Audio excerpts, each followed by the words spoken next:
Welcome, friends. Tonight we step quietly into the bustling streets and packed marketplaces of medieval towns, where crowds gathered, sometimes in celebration, sometimes in anger, but always alive with energy and unrest. Imagine a time long before modern police forces, when kings and rulers had to rely on other means to keep order and prevent chaos. Without sirens or radios, without uniforms or patrol cars, medieval authorities faced a delicate challenge: how to control masses of people who could quickly turn from festive to furious. From royal messengers' proclamations to the watchful eyes of town guards, from public punishments to the whispered networks of informers, every tool served a purpose in maintaining peace. Tonight, you'll hear the stories of how power was projected, how fear was managed, and how crowds were controlled in an era ruled more by tradition and spectacle than by law enforcement. Settle in, take a slow breath, and let the echoes of medieval streets carry you softly into a world where order was kept by wit, will, and sometimes sheer force. This is How Medieval Kings Controlled Raging Crowds Without Modern Police, and more. Welcome to the journey. Crowds in the Middle Ages. In the medieval world, the concept of a crowd was not an exception, but a fundamental condition of urban life. Before the grid-like planning of later centuries, towns and cities grew organically, like sprawling roots from a central taproot.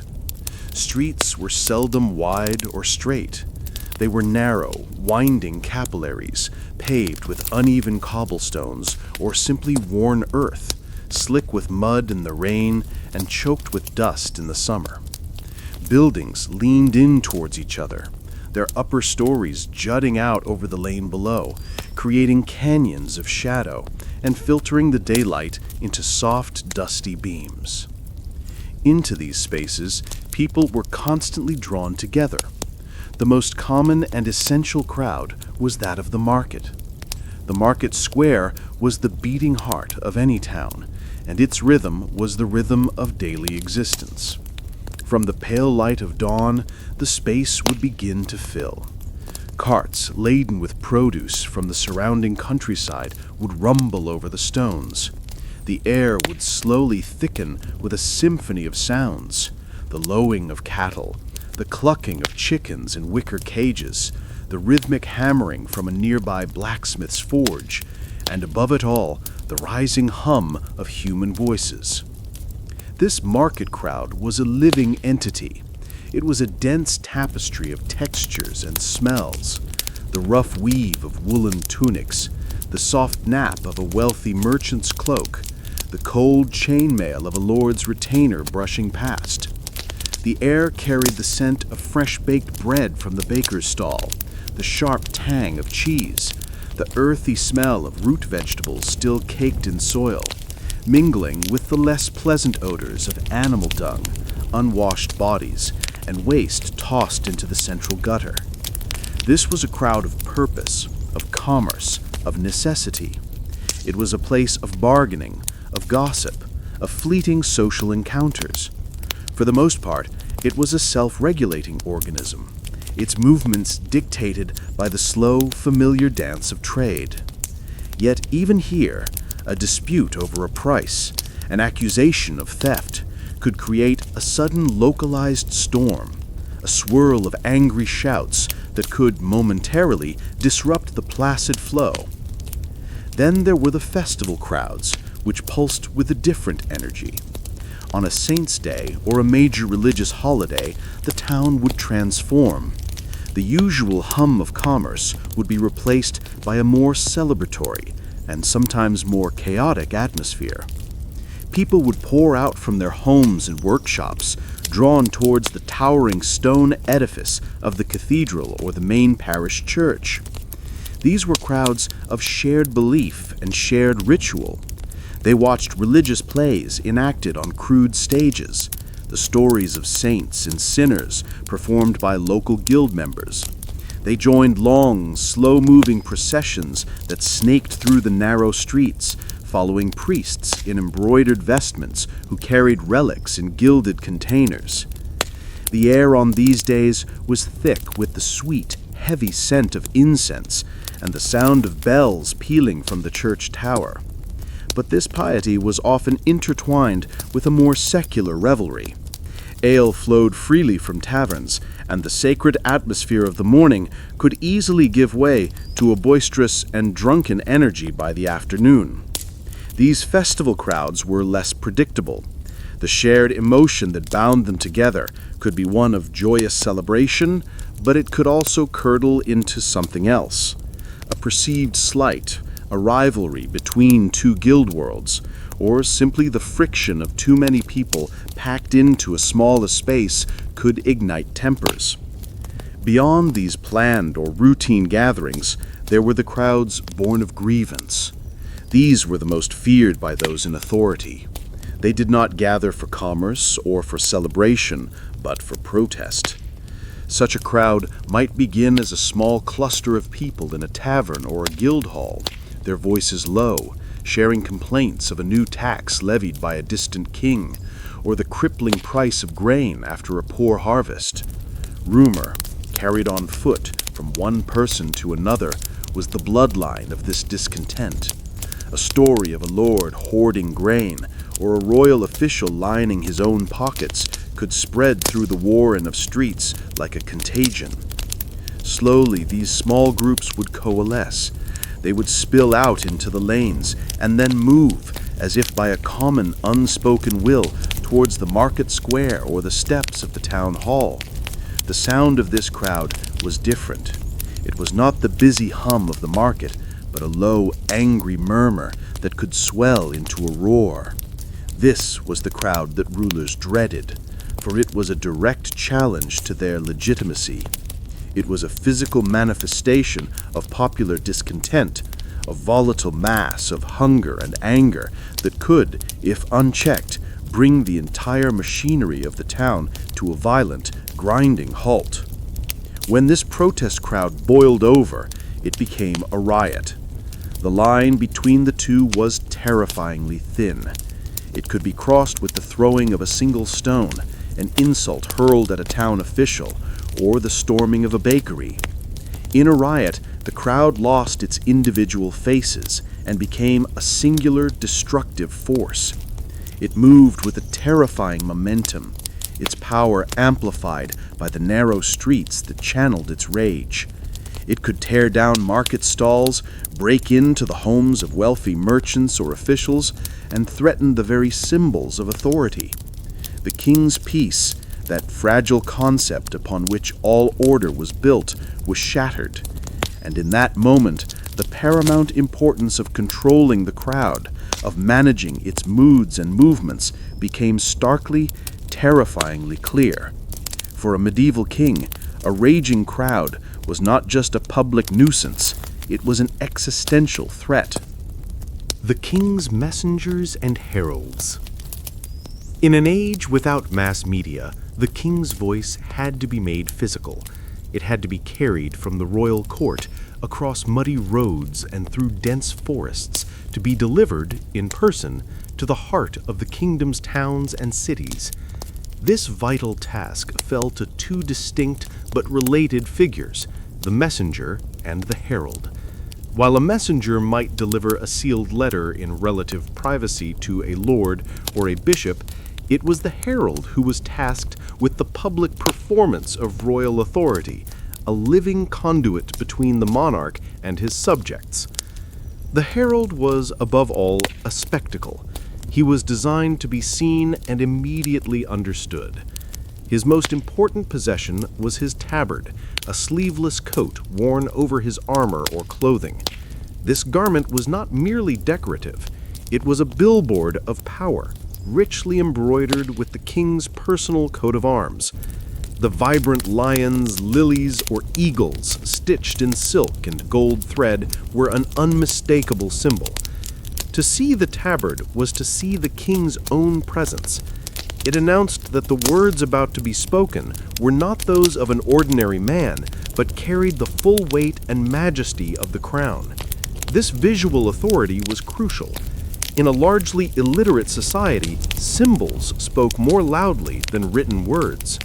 The herald's uniform cut through the visual noise of the crowded market square, demanding attention before he even opened his mouth. Upon arriving in a town, the herald would not simply begin shouting. His actions were deliberate, steeped in tradition, and designed to create a sense of occasion. He would often be accompanied by a trumpeter, whose role was to issue a piercing brass fanfare. This was the auditory equivalent of the tabard, a sound designed to slice through the everyday clamor of the city. The sharp, clear notes of the trumpet would cause heads to turn, conversations to cease, and work to pause. It was a signal that something of great importance was about to happen. The herald would then proceed to a place of natural prominence, the steps of the main church, the stone platform of the market cross, or the balcony of the town hall. These were locations already associated with public announcements and civic importance, and they provided a natural stage. Once the crowd had gathered, a hush would fall. The herald, standing before them, was a figure of profound significance. He might carry a staff of office, another symbol of his delegated authority, and in his hand a rolled scroll, often bound with a ribbon and bearing the king's own wax seal. The presence of the seal was another piece of theater. It was proof that the message was authentic, a direct emanation from the royal will. The herald would ceremoniously break the seal in full view of the assembled people, a small act of drama that built anticipation and reinforced the gravity of the moment. Then he would speak. A herald's voice was his primary instrument. He was trained to project, to speak with a clarity and force that could carry across a noisy square. His language was formal, his tone serious and unwavering. He would often begin with a traditional opening, a cry of "Oyez, oyez, oyez," a call for silence and attention derived from the Old French word for "hear ye." This cry itself was a piece of ancient ritual, connecting the present moment to a long history of royal proclamations. The content of these announcements shaped the lives of everyone who listened. The herald might announce a new tax to fund a distant war, a change in the price of wool, or the succession of a new monarch. He might read out a list of newly outlawed activities, or offer rewards for the capture of criminals. His words could also be a direct tool of crowd control. A proclamation might warn the populace against riotous assembly, reminding them of the severe penalties for disturbing the king's peace. In times of unrest, the herald's message would be a double-edged sword, a stern warning, but also an acknowledgement that the king was aware of their existence, that their town had not been forgotten. The herald's person was considered sacrosanct. He operated under a form of diplomatic immunity. To attack or hinder a royal herald was not merely an assault on an individual, it was a direct and treasonous insult to the king himself. This protected status allowed him to enter towns that might be on the verge of rebellion and deliver his message without fear of being immediately set upon. He was the embodiment of the law, a fragile but powerful symbol of an order that existed beyond the town walls. In essence, the herald was a form of living media. He and his message created a shared experience, a moment when the entire community received the same information at the same time. His performance, the tabard, the trumpet, the breaking of the seal, the booming voice, transformed a simple announcement into a powerful ritual of subjugation and connection. It reminded the crowd, whether it was peaceful or restless, that they were part of a larger kingdom, subject to a distant but ever-present authority whose voice, carried by this single determined figure, could still command them to listen. Town watchmen and beadles. Long before the idea of a professional police force, The maintenance of day-to-day order in a medieval town fell to figures drawn from the community itself.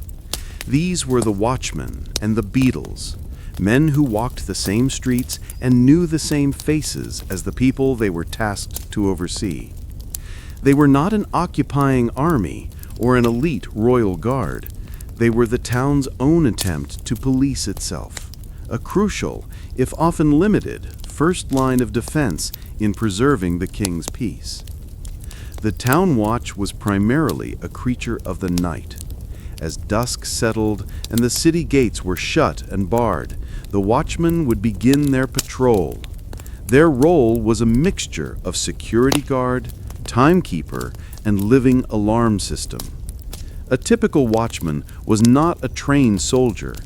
He was often a citizen, a craftsman, or a laborer, fulfilling a civic duty on a rotating basis, or perhaps a man paid a small stipend for his nightly work. His equipment was simple and practical: a heavy woolen cloak against the cold night air, a horn or a rattle to raise an alarm, and a lantern to cast a pool of wavering yellow light into the deep shadows of the unlit streets. For defense, he might carry a simple staff, or perhaps a halberd, a long pole weapon that was as much a symbol of his office as a practical tool for keeping suspicious individuals at a distance. The sound of the watchman was a familiar and reassuring part of the nocturnal soundscape. As he made his rounds, he would call out the hour, his voice echoing in the quiet streets. 10 of the clock, and all's well. This cry served multiple purposes. It reassured sleeping citizens that a guardian was present. It marked the slow passage of the night. And it served as a warning to any would-be thieves or troublemakers that the darkness was not entirely unobserved. The watchman's duties were preventative. He checked that the doors of houses and workshops were locked. He doused unattended fires that could easily consume the tightly packed wooden buildings of the town. And he challenged the few people he encountered moving about after the curfew bell had tolled. If the watchman was the guardian of the night, the beadle was an enforcer of minor regulations during the day. The beadle, sometimes known as a constable, was an official of the parish, the manor, or the town court. He was a low-level functionary, a man who dealt with the small tears in the social fabric. His responsibilities were varied. He might be tasked with rounding up stray pigs that were rooting in the market square, or with placing a petty thief in the public stocks. He served summonses, delivered official notices from the town council, and was often responsible for administering punishments for minor offenses, such as a public whipping. Like the watchman, the beadle was a member of the community he policed. He was a familiar figure, often identifiable by a staff of office or a particular coat signifying his role. This familiarity was both his greatest asset and his greatest weakness. He knew the troublemakers, the gossips, and the feuding families. He understood the intricate social dynamics of his parish. This allowed him to resolve many minor disputes with a stern word or a threat of official action without resorting to formal punishment. However, it also meant he was vulnerable. He was policing his own neighbors, people he had to live alongside day after day. He might be reluctant to enforce a rule against a powerful guildmaster or a personal friend, and he could be the target of resentment and intimidation. When faced with a large or angry crowd, the limitations of these local officials became painfully clear. A handful of watchmen with lanterns and staffs stood no chance against hundreds of furious citizens armed with farming implements and cobblestones. Their role in such a situation was not to fight, but to sound the alarm. The watchman's horn or the beadle's shout would trigger the hue and cry, a legally mandated duty for all citizens to down tools, grab whatever weapons they could find, and join the pursuit of a criminal. In the case of a riot, the hue and cry was an attempt to summon a loyalist counter-crowd to defend the town's authorities. The watchmen and beadles were the king's eyes and ears at the most granular level. They were the agents of an authority that was woven into the fabric of the community itself. They were not there to suppress rebellion, that was a task for soldiers, but to maintain a baseline of order. They were a constant, low-level reminder of rules and consequences. Their presence, walking the streets by day or calling out the hours in the deep of night, helped to create a psychological environment in which order was the expected norm and chaos the shocking exception. They were the humble, everyday custodians of the fragile peace. The role of the church. In the medieval landscape, power did not flow from a single source. Alongside the temporal authority of the king, there existed the immense spiritual authority of the church. The cathedral spire was often the tallest structure in a city, a constant, visible reminder of a power that claimed dominion not just over earthly life, but over the eternal soul. For a king seeking to control a restless crowd, the church was a powerful, if sometimes unpredictable, ally. Its influence permeated every aspect of daily life, and its leaders could wield weapons far more subtle and terrifying than any sword or spear. The most profound tool the church possessed was its spiritual authority. In an age of universal and unquestioning faith, the threat of divine punishment was profoundly real. A priest's sermon could be a potent instrument of social control. From the pulpit, he could preach the virtues of obedience, patience in the face of hardship, and respect for God-given authority. The concept of the divine right of kings, the idea that the monarch was chosen by God, and to rebel against him was to rebel against God's will, was a message reinforced in countless sermons.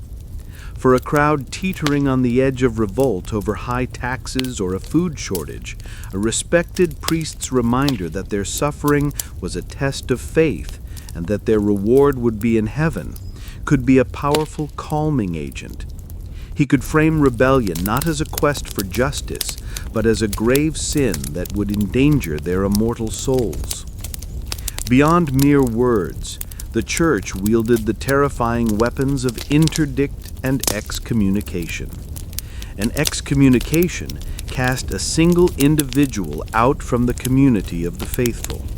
An excommunicated person could not receive the sacraments, could not be buried in consecrated ground, and was, in essence, damned in the eyes of his neighbors. This was a powerful tool to isolate and neutralize the ringleaders of any uprising. An interdict was even more devastating. It was a collective punishment, a spiritual lockdown imposed on an entire town, region, or even kingdom. Under an interdict, all churches were closed. No masses could be celebrated, no marriages consecrated, no last rites given to the dying. The bells, which marked the hours and the rituals of daily life, fell silent. For the populace, this was a terrifying state of spiritual abandonment. The path to salvation was blocked. The fear and psychological pressure created by an interdict could quickly turn a rebellious population against its leaders, forcing them to submit to the king's will to restore the community's spiritual life. The physical spaces of the church also played a crucial role.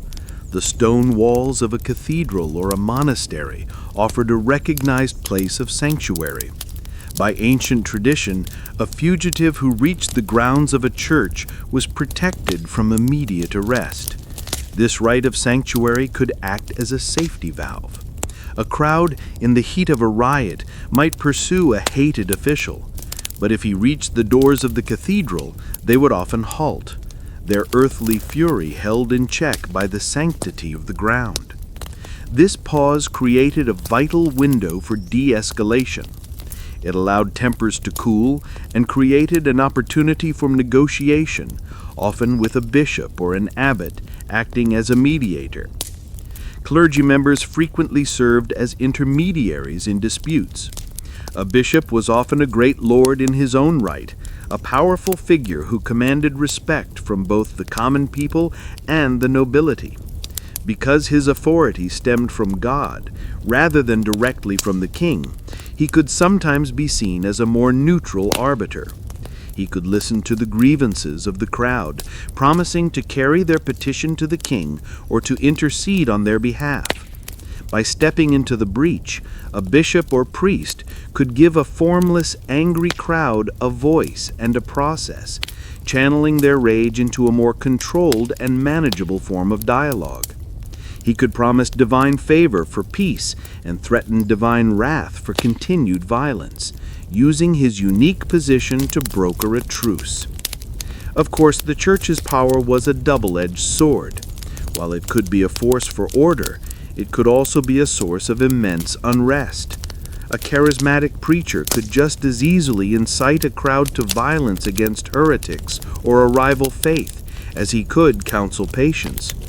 The Crusades themselves were vast movements of people, whipped into a zealous frenzy by the word of the church. A dispute between a king and the pope could lead to the church actively encouraging dissent among the king's subjects. The king's alliance with the church was therefore a constant, delicate negotiation. He needed its blessing to legitimize his rule, and its voice to pacify his people. But he was always aware that this powerful institution had its own agenda and its own immense persuasive power over the hearts and minds of the crowd. Use of mercenaries and retainers. When the softer arts of persuasion failed, when the herald's proclamation was met with scorn and the priest's plea for peace was ignored, a medieval king would turn to the final, unanswerable argument: organized violence. In the absence of a standing army or a professional police force, this violence was delivered by two types of armed groups: the household retainers and the hired mercenaries. Their deployment was not a matter of crowd control in the modern sense. It was an act of deliberate and terrifying suppression, designed not to manage a crowd, but to break it. The most reliable force available to a king or a great lord was his personal retinue. These were the household knights and men-at-arms who were bound to him by oaths of fealty and personal loyalty. They lived in his castle, ate at his table, and their fortunes were tied directly to his. They were a permanent, professional fighting force trained in the arts of war. When a town became unruly, these retainers could be dispatched from the nearest royal or baronial castle. Their arrival was an ominous event. The sight of a column of armored men on horseback, their lord's banner flying, riding in disciplined formation through the narrow, chaotic streets, was a stark and intimidating spectacle. It was a physical manifestation of the feudal power structure, a reminder that beyond the town walls lay a world of castles and steel. These retainers would act as a strategic occupying force. They would not mingle with the crowd or attempt to make arrests in the way that a watchman might. Their purpose was to project overwhelming force. They might take control of the town gates, cutting off movement in and out of the city. They might occupy the market square, their silent, armored presence disrupting the normal flow of life and casting a pall over the entire community. Their goal was to intimidate the populace into submission, to make the potential cost of continued defiance brutally clear.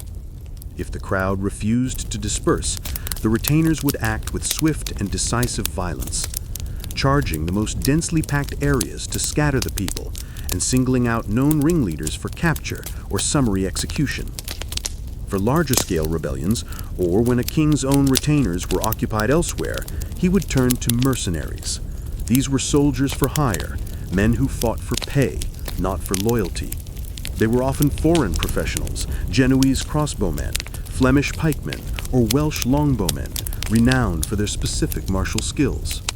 Hiring mercenaries was a costly and often politically dangerous decision, but they offered distinct advantages. They were highly disciplined, battle-hardened, And, most importantly, they had no connection to the community they were being sent to suppress. They felt no kinship with the merchants and craftsmen they faced. They would not hesitate to use lethal force, as they had no neighbors to face the next day. Their violence was impersonal, efficient, and terrifying. The arrival of a mercenary company in a rebellious town was a sign that the king's patience had run out. These men were often billeted in the homes of the citizens, a deeply resented and disruptive practice that served as another form of collective punishment. Their presence was a constant drain on the town's resources and a source of fear and friction. They were a visible, foreign body, a clear message that the town was now under military occupation. When deployed against a crowd, mercenaries acted with ruthless professionalism. They would not be drawn into disorganized brawls. They would advance in tight formations, their pike walls presenting an impenetrable barrier of steel points, or their crossbows delivering volley after volley of deadly bolts into the crowd from a safe distance. Their objective was not to arrest, but to inflict casualties, to create such terror that the crowd's collective will would break and its members would flee for their lives. The psychological impact of seeing friends and neighbors cut down by these dispassionate professional killers was profound and lasting. It was a lesson in the futility of resistance that would not be soon forgotten. The use of these armed forces was the ultimate expression of royal authority.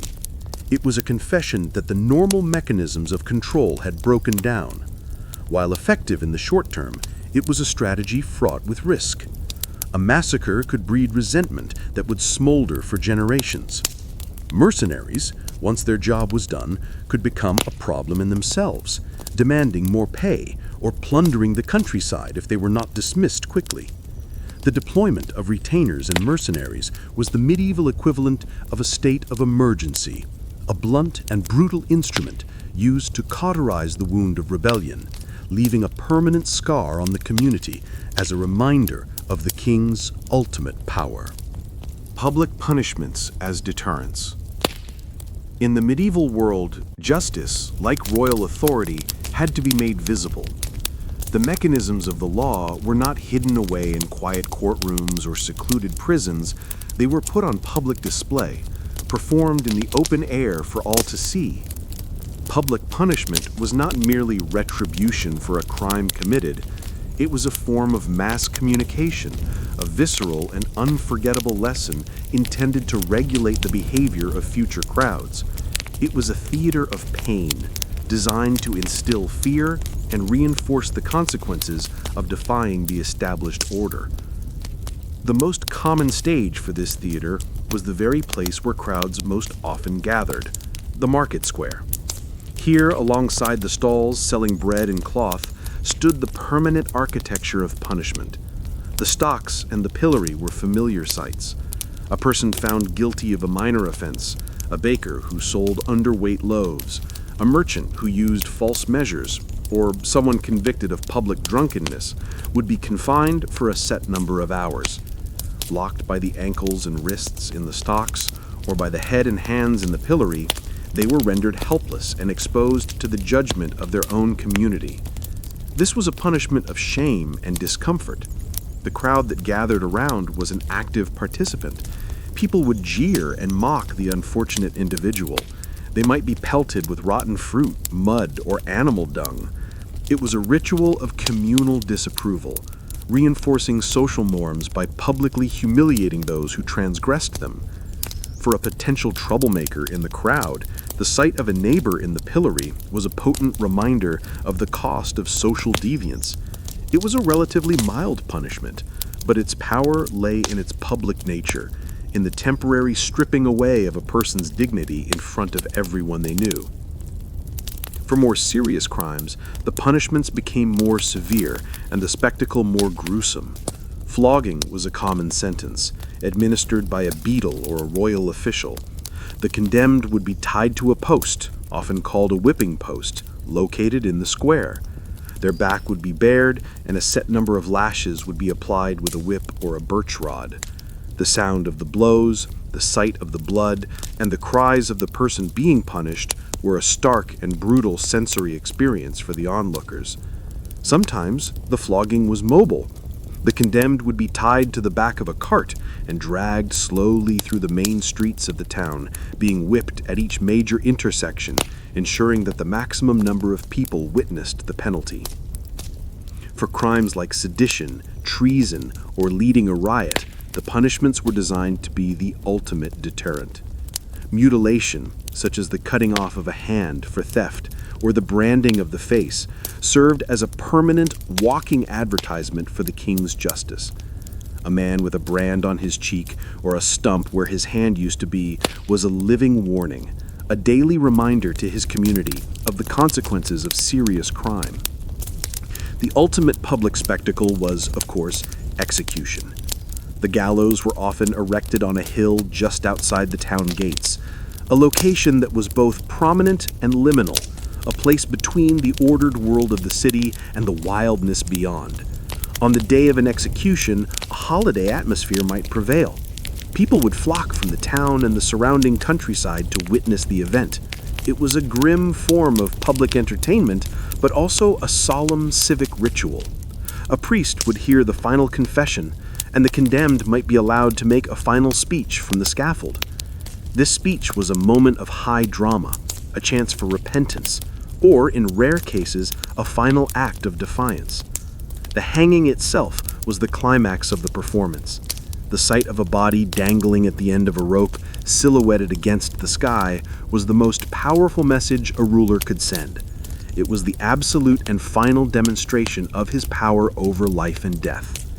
Often, the body would be left to hang for days, decaying in the open air, a grotesque and constant reminder to all who passed by on their way to and from the town. For particularly heinous crimes like treason, the punishment might be even more horrific, such as being hanged, drawn, and quartered, with the dismembered body parts displayed at the major gates of the city.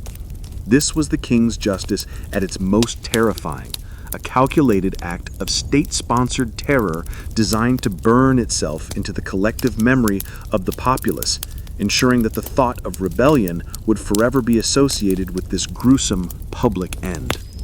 The power of royal decrees. In the intricate dance of medieval governance, the king's will was often expressed through the formal mechanism of the royal decree.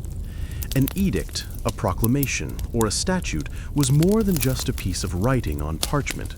It was an extension of the monarch's own voice, an attempt to impose a uniform order across a diverse and fragmented kingdom.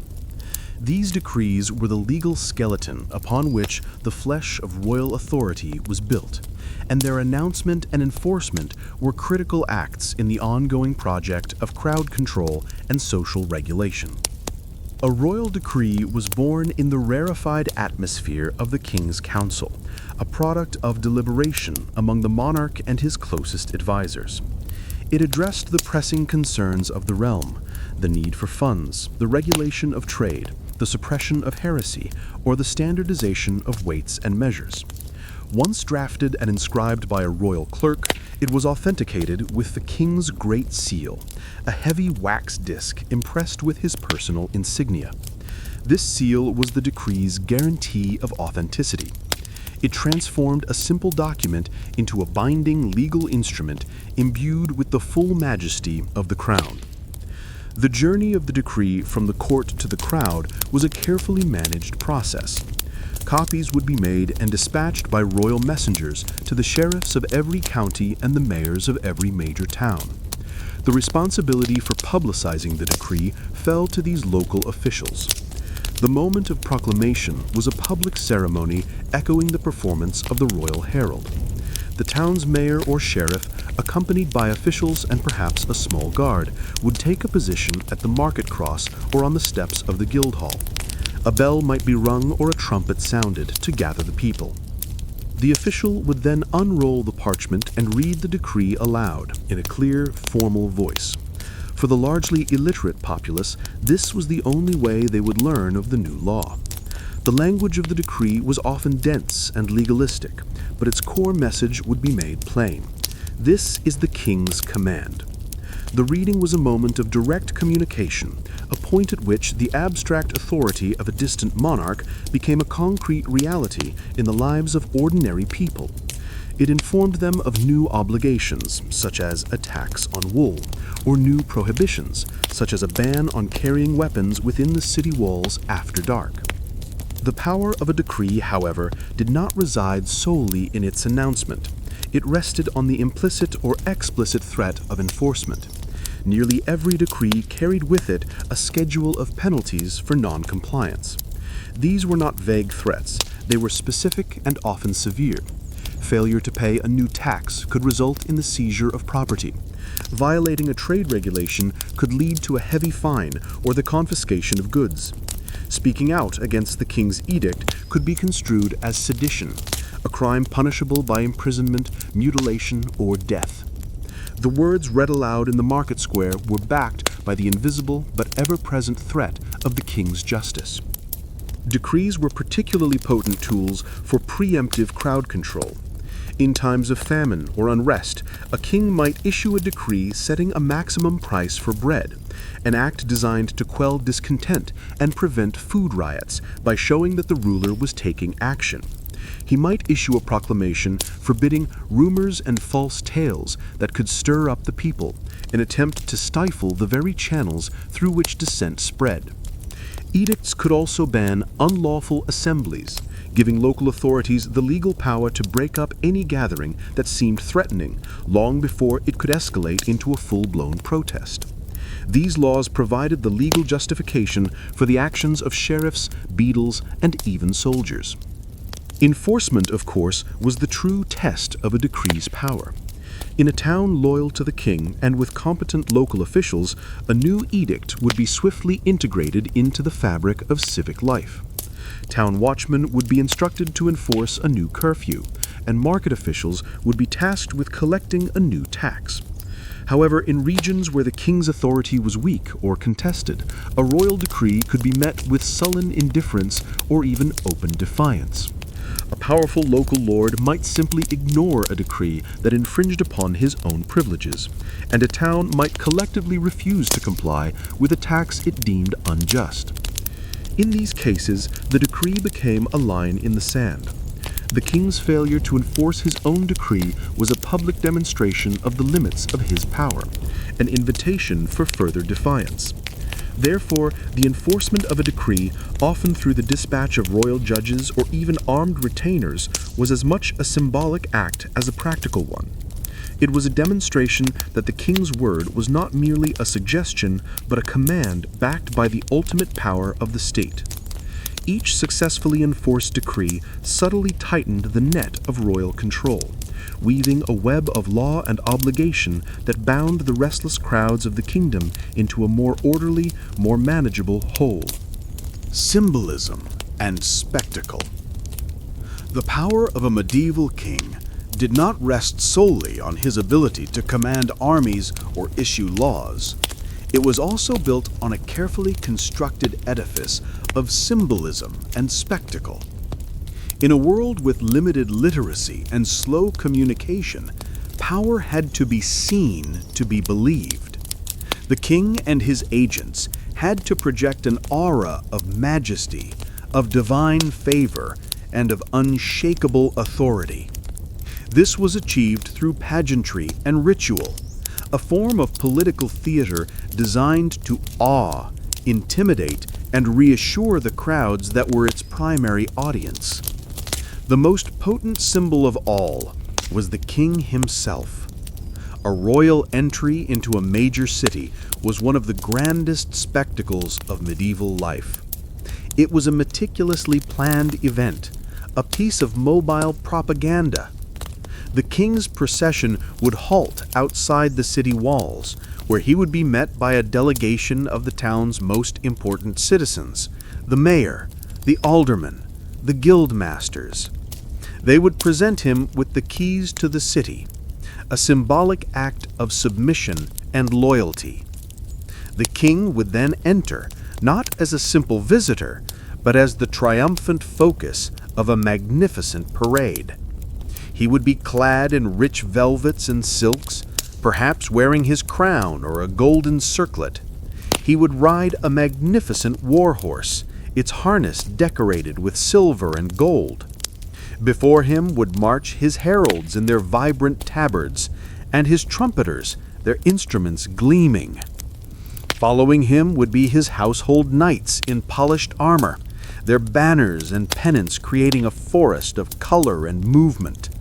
The procession would move slowly through the main streets, which would be cleaned and perhaps decorated with tapestries hung from the windows of wealthy citizens.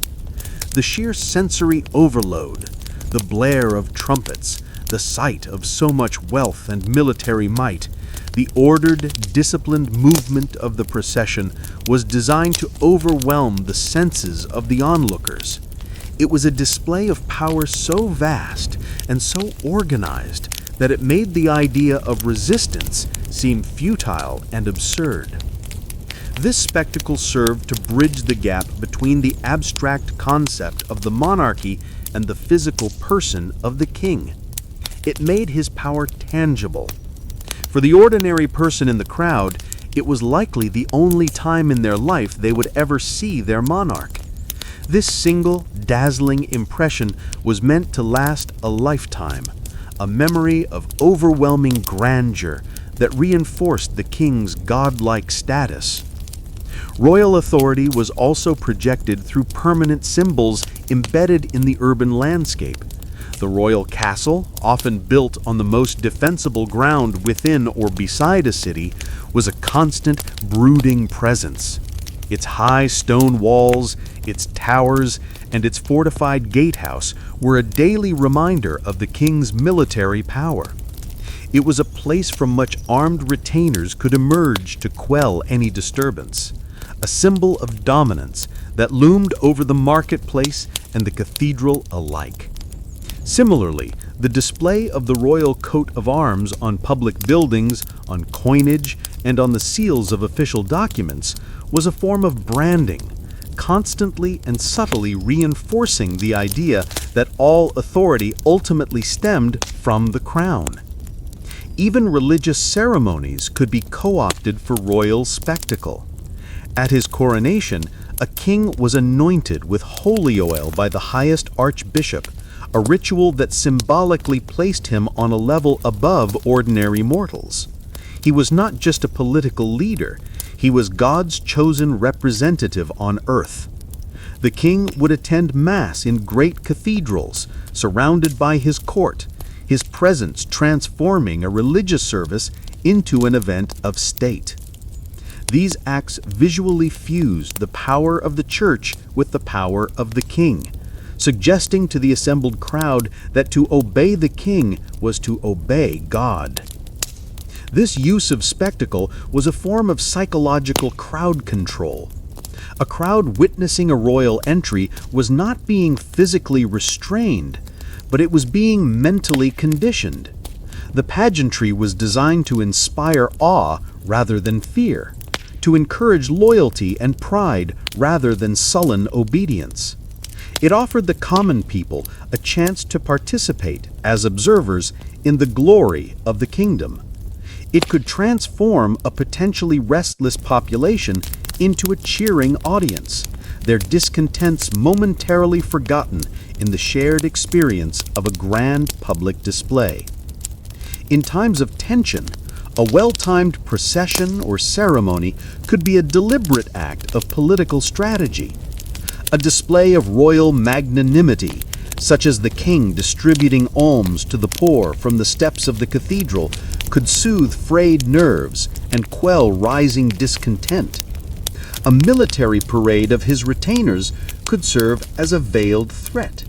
The medieval king understood that controlling a crowd was not just about suppressing its anger, but also about capturing its imagination. Through the powerful, non-verbal language of symbolism and spectacle, he could project an image of power so complete and so magnificent that the crowd would, for a time at least, be calmed and captivated. Informal networks and spies. Beyond the visible instruments of power, the heralds, the watchmen, the soldiers, medieval rulers relied on the far more subtle and pervasive tool of control: information. In the close-knit, talkative world of the medieval town, whispers could be as dangerous as weapons. A rumor could incite a riot, and a conspiracy could topple a throne. To survive, a king needed to know what his people were saying, what they were thinking, and what they were planning.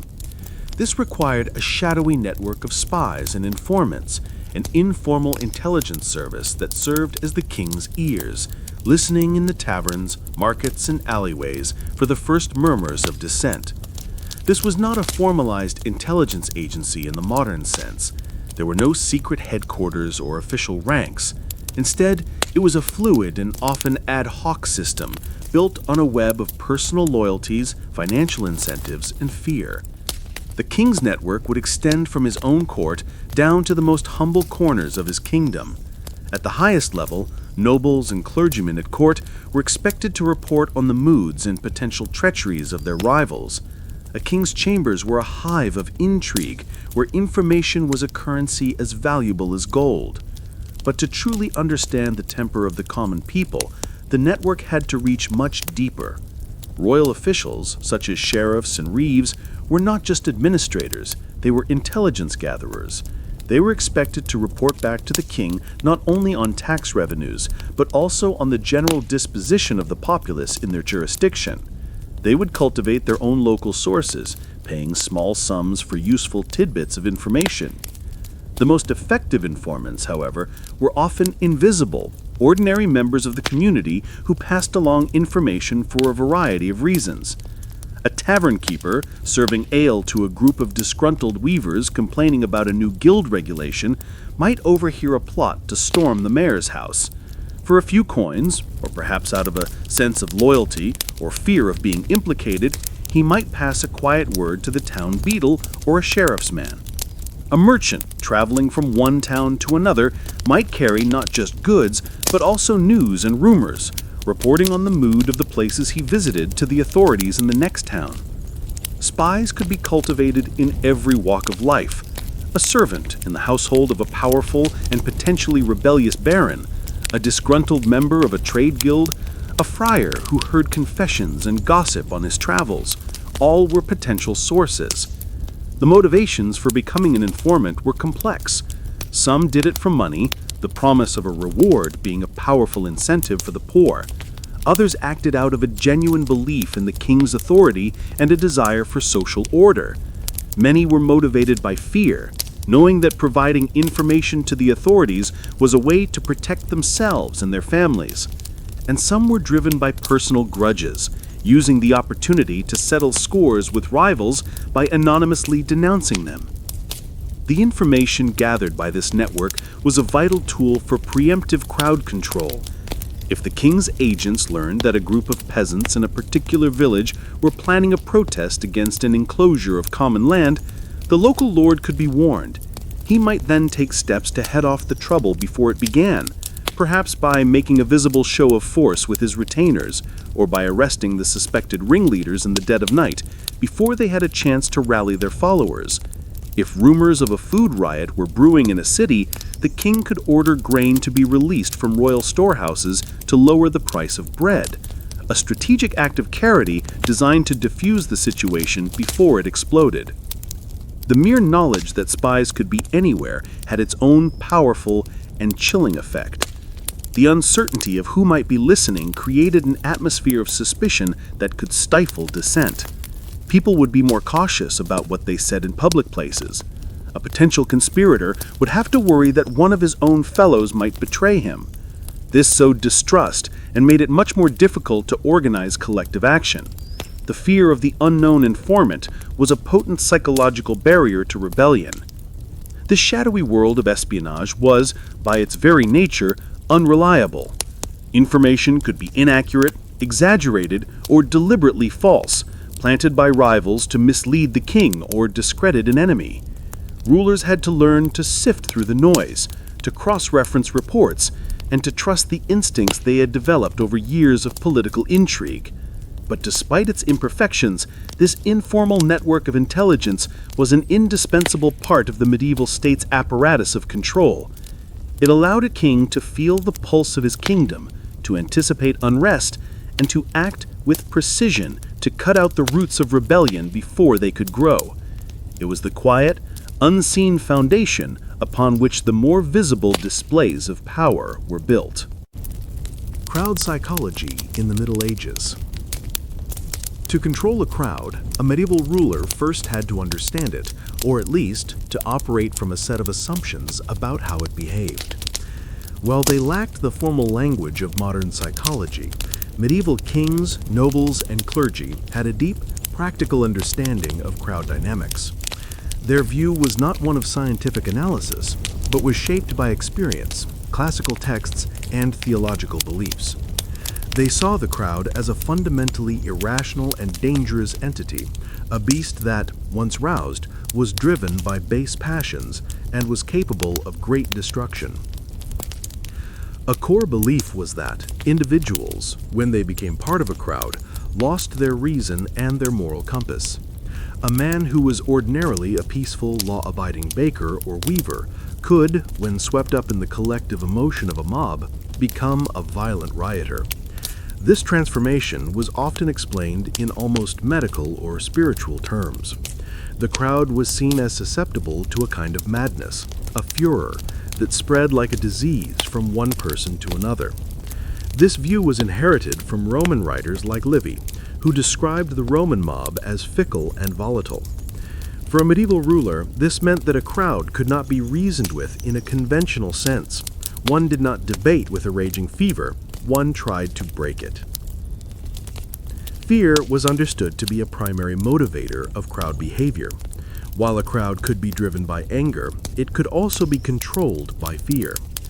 The deliberate use of terrifying spectacle, such as a public execution or the display of armed mercenaries, was based on this understanding. The goal was to introduce a fear that was greater than the anger or grievance that had brought the crowd together. The fear of the king's retribution had to overwhelm the rage at the price of bread. This was a crude but often effective calculation. A sudden, decisive act of violence, such as a cavalry charge into the front ranks of a protest, was designed to create a wave of panic that would ripple backwards, breaking the crowd's cohesion and turning a unified mob back into a collection of frightened individuals, each seeking their own escape. Another key element was the power of rumor. In a society where news traveled by word of mouth, rumors were the bloodline of public opinion and the spark that could ignite a crowd. Rulers knew that a false story of the king being dead, of a royal official hoarding grain, of a foreign army landing on the coast, could spread with incredible speed and unpredictable consequences. Part of managing crowds was managing the flow of information. The use of heralds to make official proclamations was a direct attempt to counter rumor with authoritative fact. Decrees that outlawed the spreading of false tales were an effort to punish those who deliberately used rumor to stir up trouble. The king's spies were constantly on the lookout for the sources of dangerous rumors, hoping to silence them before they could do their work. Leaders, or the lack of thereof, were also seen as critical. A common medieval belief was that a crowd was a headless monster. Without a clear leader, it was thought to be aimless and chaotic. However, if a leader emerged, a charismatic preacher, a disgruntled knight, or a rebellious craftsman, the monster gained a head. It could then be directed, its rage focused on a specific target. Consequently, a primary strategy for dealing with an unruly crowd was to cut off the head. Royal agents would make every effort to identify the ringleaders of any disturbance. If these leaders could be arrested or killed, it was believed that the crowd, deprived of its brain, would lose its purpose and dissolve. This is why punishments for sedition and leading a riot were so exceptionally severe. The goal was not just to punish the individual, but to make the prospect of leadership so terrifying that no one would dare to take on the role. Finally, there was an understanding of the crowd's need for a target, for a scapegoat. A crowd's anger was often diffused, born of complex problems like famine or economic depression. This anger could be redirected.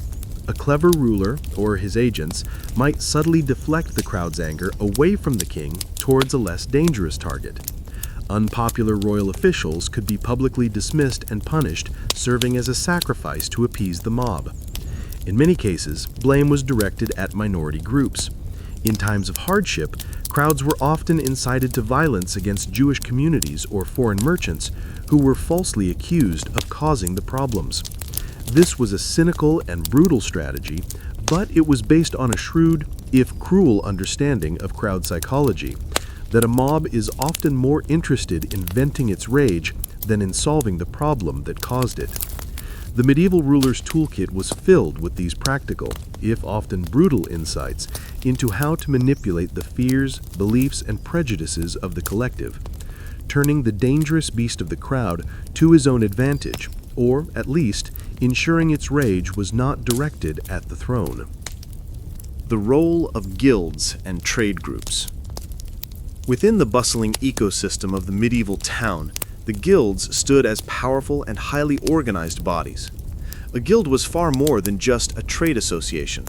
It was a fraternity, a social safety net, and a miniature government for its members, whether they were weavers, masons, goldsmiths, or brewers. These organizations had a complex and often ambiguous relationship with royal authority and public order.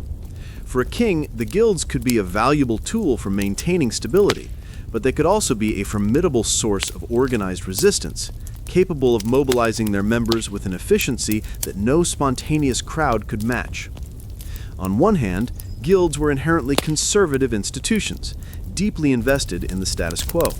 Their primary purpose was to protect the economic interests of their members by controlling their trade. They set prices, determined standards of quality, regulated apprenticeships, and limited competition from outsiders. This regulatory function created a predictable and stable economic environment, which was very much in the king's interest. A town with prosperous and well-managed guilds was a town that could pay its taxes reliably. The internal hierarchy of the guild, with its masters, journeymen, and apprentices, mirrored the hierarchical structure of medieval society itself, reinforcing the idea of a divinely ordained order, where everyone had their proper place. The leaders of the major guilds, the guild masters, were often some of the most powerful and respected men in the town. They frequently sat on the town council and had a vested interest in preventing the kind of chaotic riots that disrupted trade and damaged property. In a time of rising tension, a king or his local sheriff could appeal directly to the guild masters. These men had direct authority over their members. They could command the weavers or the butchers to remain in their workshops and stay off the streets. A guild could enforce its own discipline, punishing any member who participated in an unlawful assembly. In this sense, the guilds acted as a form of self-policing, breaking down the potentially monolithic crowd into smaller, more manageable, and internally disciplined units. They were a ready-made structure of authority that the king could leverage to maintain peace. However, the power of the guilds was a double-edged sword. While they valued stability, their loyalty was first and foremost to their own members and their own trade. If a king's decree was perceived as a threat to their livelihood, a new tax on their goods, a royal charter granted to a rival group of foreign merchants, the guilds could transform from a force for order into a highly effective engine of protest. Unlike a spontaneous mob, a guild-led protest was organized. The guild masters could call a general work stoppage, bringing the town's economy to a grinding halt. They could mobilize their members to march in a unified bloc, their shared professional identity giving them a cohesion and a sense of purpose that a random crowd lacked. The internal networks of the guild were perfect for spreading information and coordinating action. A decision made in the guild hall in the morning could be communicated to every workshop in that trade by noon. The guild's own banners and symbols, normally carried in peaceful festival processions, could become the standards of a rebellion. A dispute between two powerful guilds, such as the weavers and the fullers, could erupt into a large-scale street battle, a private conflict that became a major public order problem. The watch would be powerless to intervene in a brawl involving hundreds of organized and angry craftsmen. The king and his officials had to tread a fine line when dealing with the guilds. They were too powerful to be simply ignored or suppressed. A wise ruler sought to co-opt them, granting them royal charters that confirmed their privileges in exchange for their loyalty and their taxes. These charters were a bargain. The king gave the guild a legal monopoly on its trade, and in return, the guild agreed to uphold the king's peace and help regulate its corner of the urban world. This created a symbiotic relationship, turning potential rivals into partners in governance. The complex position of the guilds is a perfect illustration of the medieval power structure. It was not a simple top-down pyramid with the king at the apex. It was a web of overlapping and sometimes competing authorities. The king's power over the crowd was often indirect, filtered through local institutions like the guilds. He had to negotiate with them, to balance their interests against his own, and to respect their considerable power. The guilds were a testament to the fact that the medieval town was not just a collection of individuals, but a community of communities, each with its own loyalties, its own leaders, and its own capacity for both order and unrest. Night watches and curfews. As the sun would set on a medieval town, a profound transformation took place. The bustling, noisy life of the day receded, and the town entered a different state of being. The darkness was deep and almost absolute, broken only by the moon, the stars, and the occasional flickering torch. In this darkness, dangers, both real and imagined, seemed to multiply. It was in this context that two of the most fundamental tools of medieval urban control were employed: the curfew and the night watch. Together, they formed a system designed to impose a temporary, nightly order on the potentially chaotic life of the city. The curfew was the first and most essential step in this process. The word itself comes from the Old French couvre-feu, meaning cover fire. Its original purpose was practical. A bell would be rung from the parish church or the town belfry at a set time in the evening, usually around 8 or 9 o'clock, signaling that all householders should cover or extinguish their hearth fires for the night. This was a crucial fire prevention measure in towns where buildings were made mostly of wood and thatch and were packed tightly together. A single stray ember could easily lead to a catastrophic inferno that could destroy an entire district. But the curfew quickly evolved beyond fire safety. It became a tool for social control. The tolling of the curfew bell marked a clear division between the public life of the day and the private life of the night. After the bell, all taverns were required to close. The city gates, which had been open since sunrise, were swung shut, barred, and locked. No one could enter or leave the town until the morning. And most importantly, law-abiding citizens were expected to be in their own homes. To be found on the streets after curfew without a legitimate reason was to be immediately suspect. The curfew effectively placed the entire town under a form of nightly house arrest.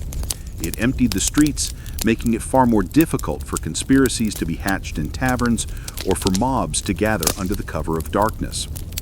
It was into these empty, silent streets that the second part of the system, the night watch, would emerge.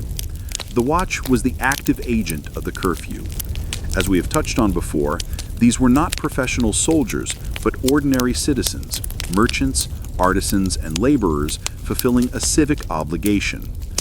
Organized by the town council or parish authorities, they would be divided into small groups, each assigned to patrol a specific ward or district of the town.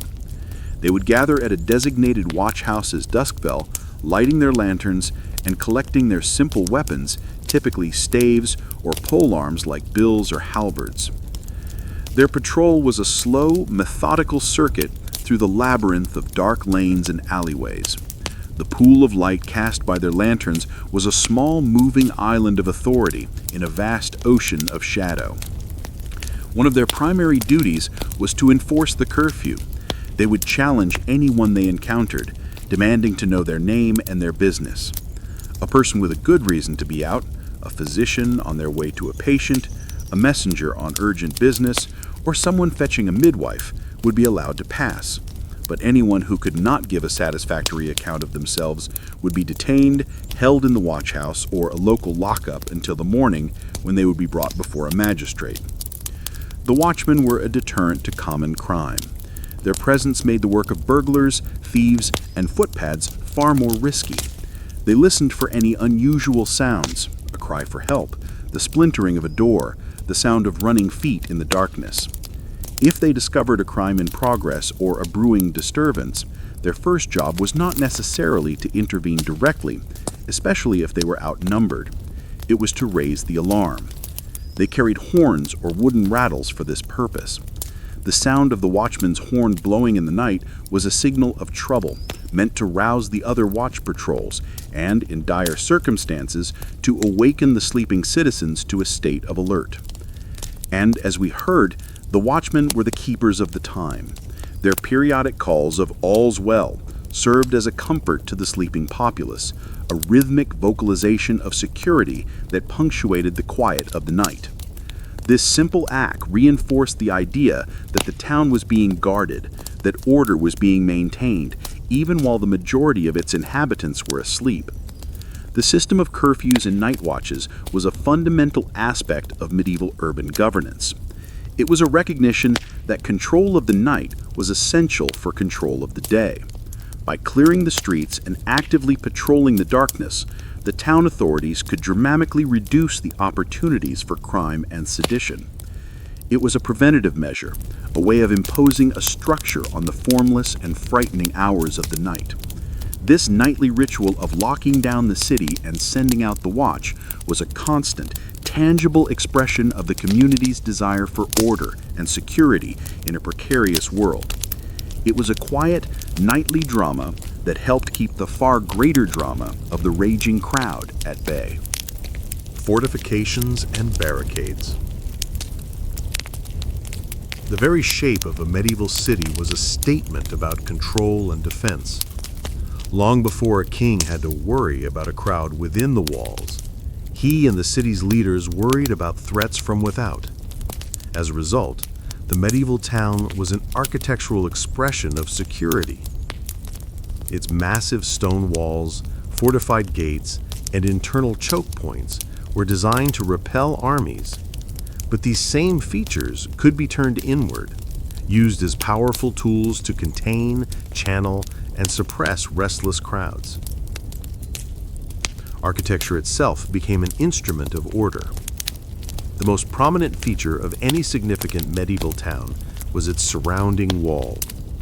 These were not decorative boundaries, they were formidable military defenses.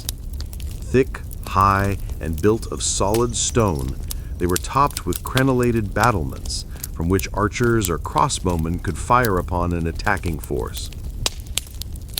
These walls created a clear, physical distinction between the organized, regulated space of the city and the wilder, less controlled countryside beyond. They were the city's first line of defense against chaos. The gateways that pierced these walls were not simply openings. They were complex defensive structures. A typical gatehouse was a miniature castle in itself, featuring one or more heavy wooden doors, a sharp-toothed iron portcullis that could be dropped in an instant, and murder holes in the ceiling above the passage through which defenders could pour boiling water or drop stones on those trapped below. The primary purpose of the gate was to control access. It was closed at night, as the curfew bell tolled, and guarded by day. In times of unrest, the gates became a critical tool of crowd control. If a rebellion was brewing within the city, the authorities could order the gates shut and locked during the day, effectively trapping the population inside. This prevented rebels from fleeing and, more importantly, prevented sympathizers or reinforcements from the surrounding countryside from joining the fray. Conversely, if a dangerous crowd was moving towards the city from the outside, a peasant army, for example, the gates could be slammed shut, turning the entire city into a fortress. The walls that protected the citizens from a foreign enemy could just as easily protect the authorities from the citizens themselves. Within the city walls, the urban landscape was a maze of narrow, twisting streets. While this was often the result of organic growth rather than deliberate planning, it had a profound effect on the movement of people. A large crowd could not move through the city as a single, unified mass. It would be forced to break apart, funneled into these tight channels where its momentum could be more easily checked. An astute defender of the peace understood the city's geography. They knew which streets led to dead ends and which squares could be easily sealed off. In the event of a riot, this geography could be weaponized. The authorities or even groups of citizens could erect temporary barricades to block key streets.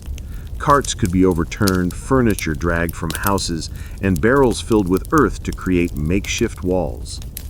These barricades could be used to halt the advance of a mob, to protect a particular neighborhood or building, such as the home of a hated tax collector, or to channel the rioters into an area where they could be more easily contained, such as a large open square with limited exits. Furthermore, many cities had internal fortifications.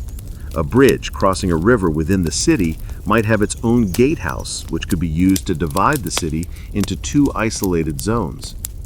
The Jewish quarter was often walled, partly for its own protection, but also to allow it to be sealed off and contained. The king's own castle, or citadel within the city, was the ultimate fallback position. If a riot spiraled out of control and the rest of the town was lost, the royal governor and his garrison could retreat into the castle, pulling up the drawbridge and waiting for reinforcements. From the safety of its walls, they could hold out against the mob below, a bastion of royal authority in a sea of chaos.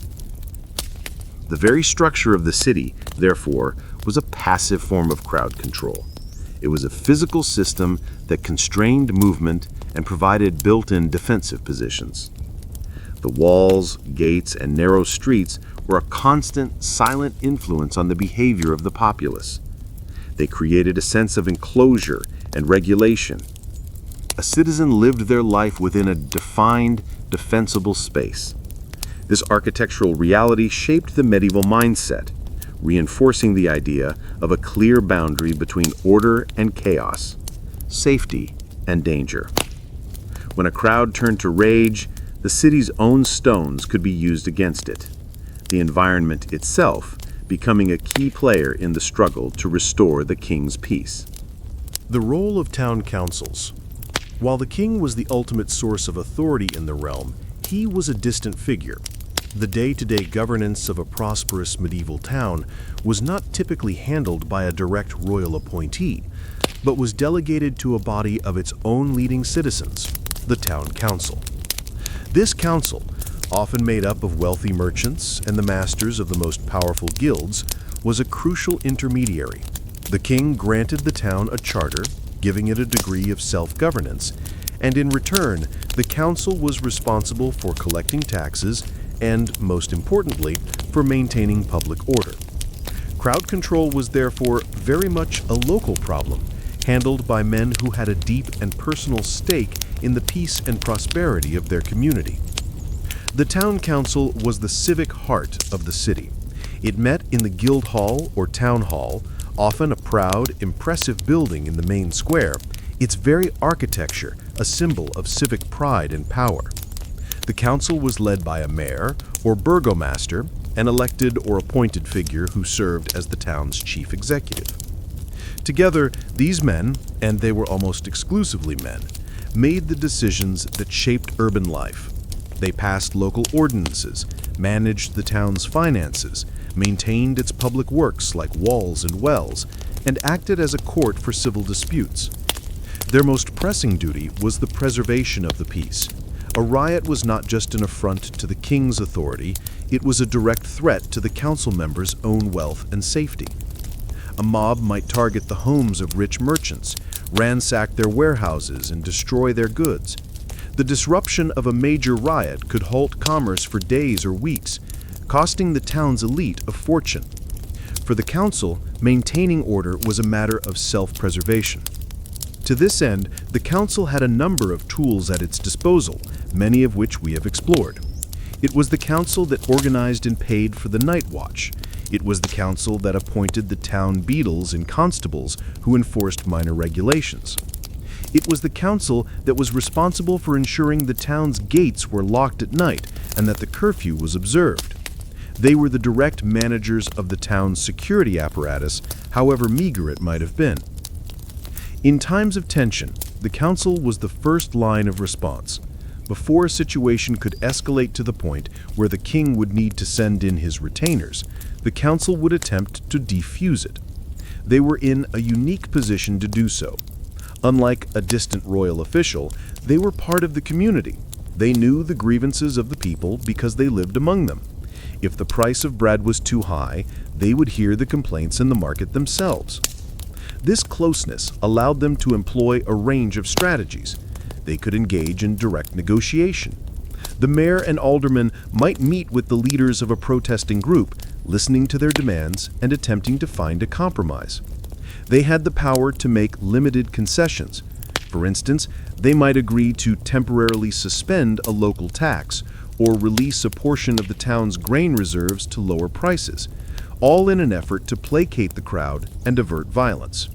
This was often a more practical and less costly solution than calling for royal aid, which could result in the town being placed under military occupation and being forced to pay for the upkeep of the king's soldiers.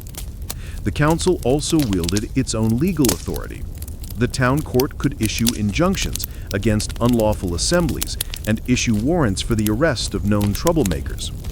The council members, as the town's magistrates, could preside over the trials of rioters and dispense justice, which, as we've seen, often took the form of public and exemplary punishment.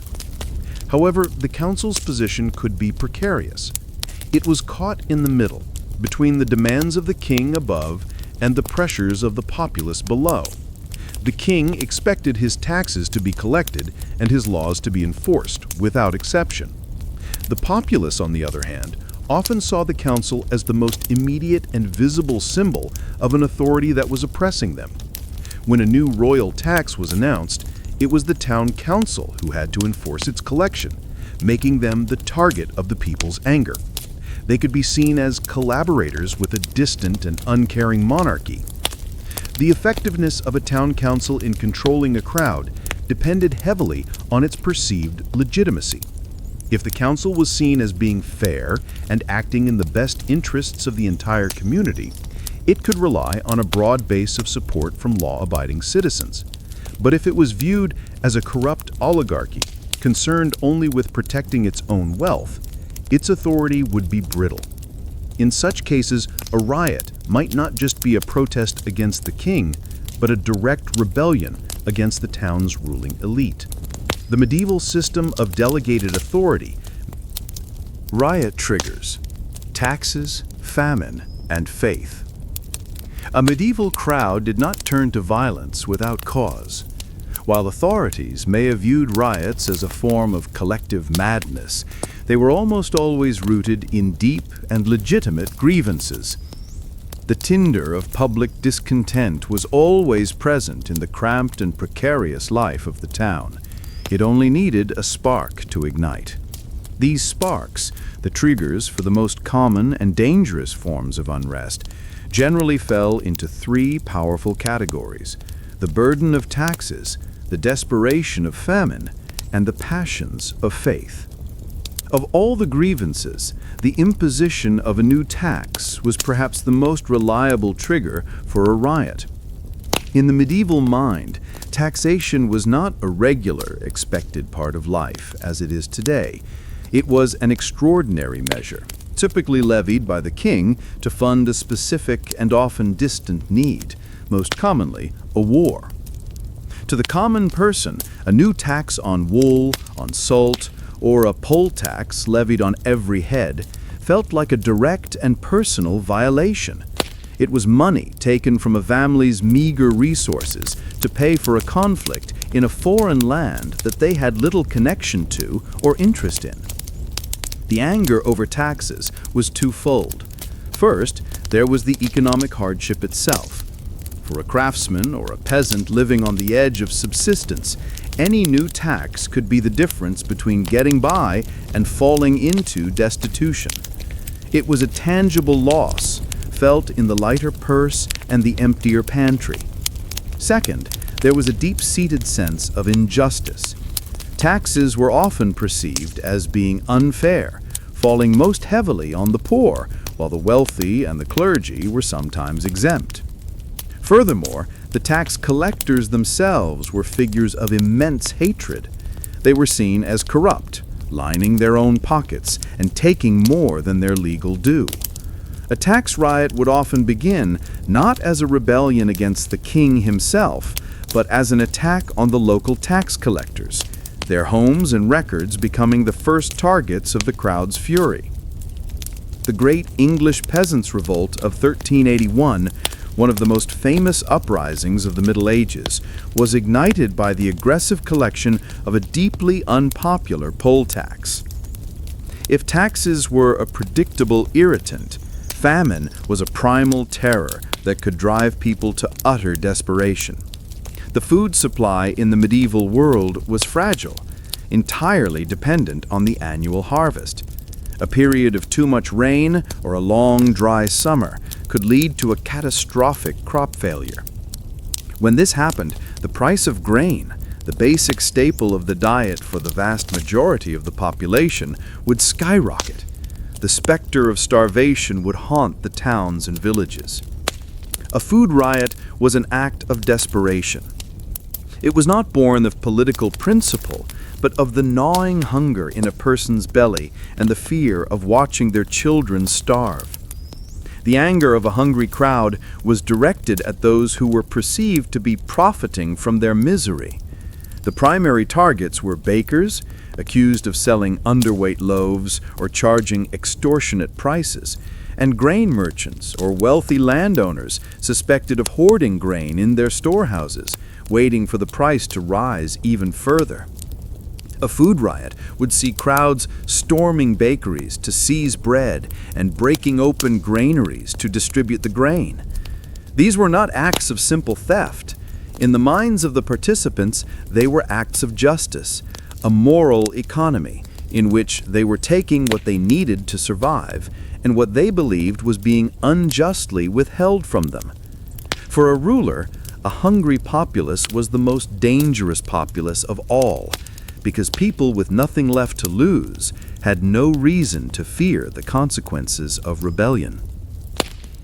The third great trigger of unrest was faith.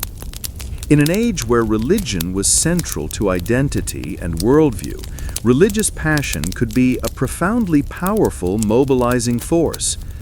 This could manifest in several ways. Perceived heresy was one. The arrival of a preacher denouncing a group within the town as heretics could quickly lead to a violent, self-righteous mob taking matters into their own hands, attacking the accused heretics and their property long before any official church investigation could take place.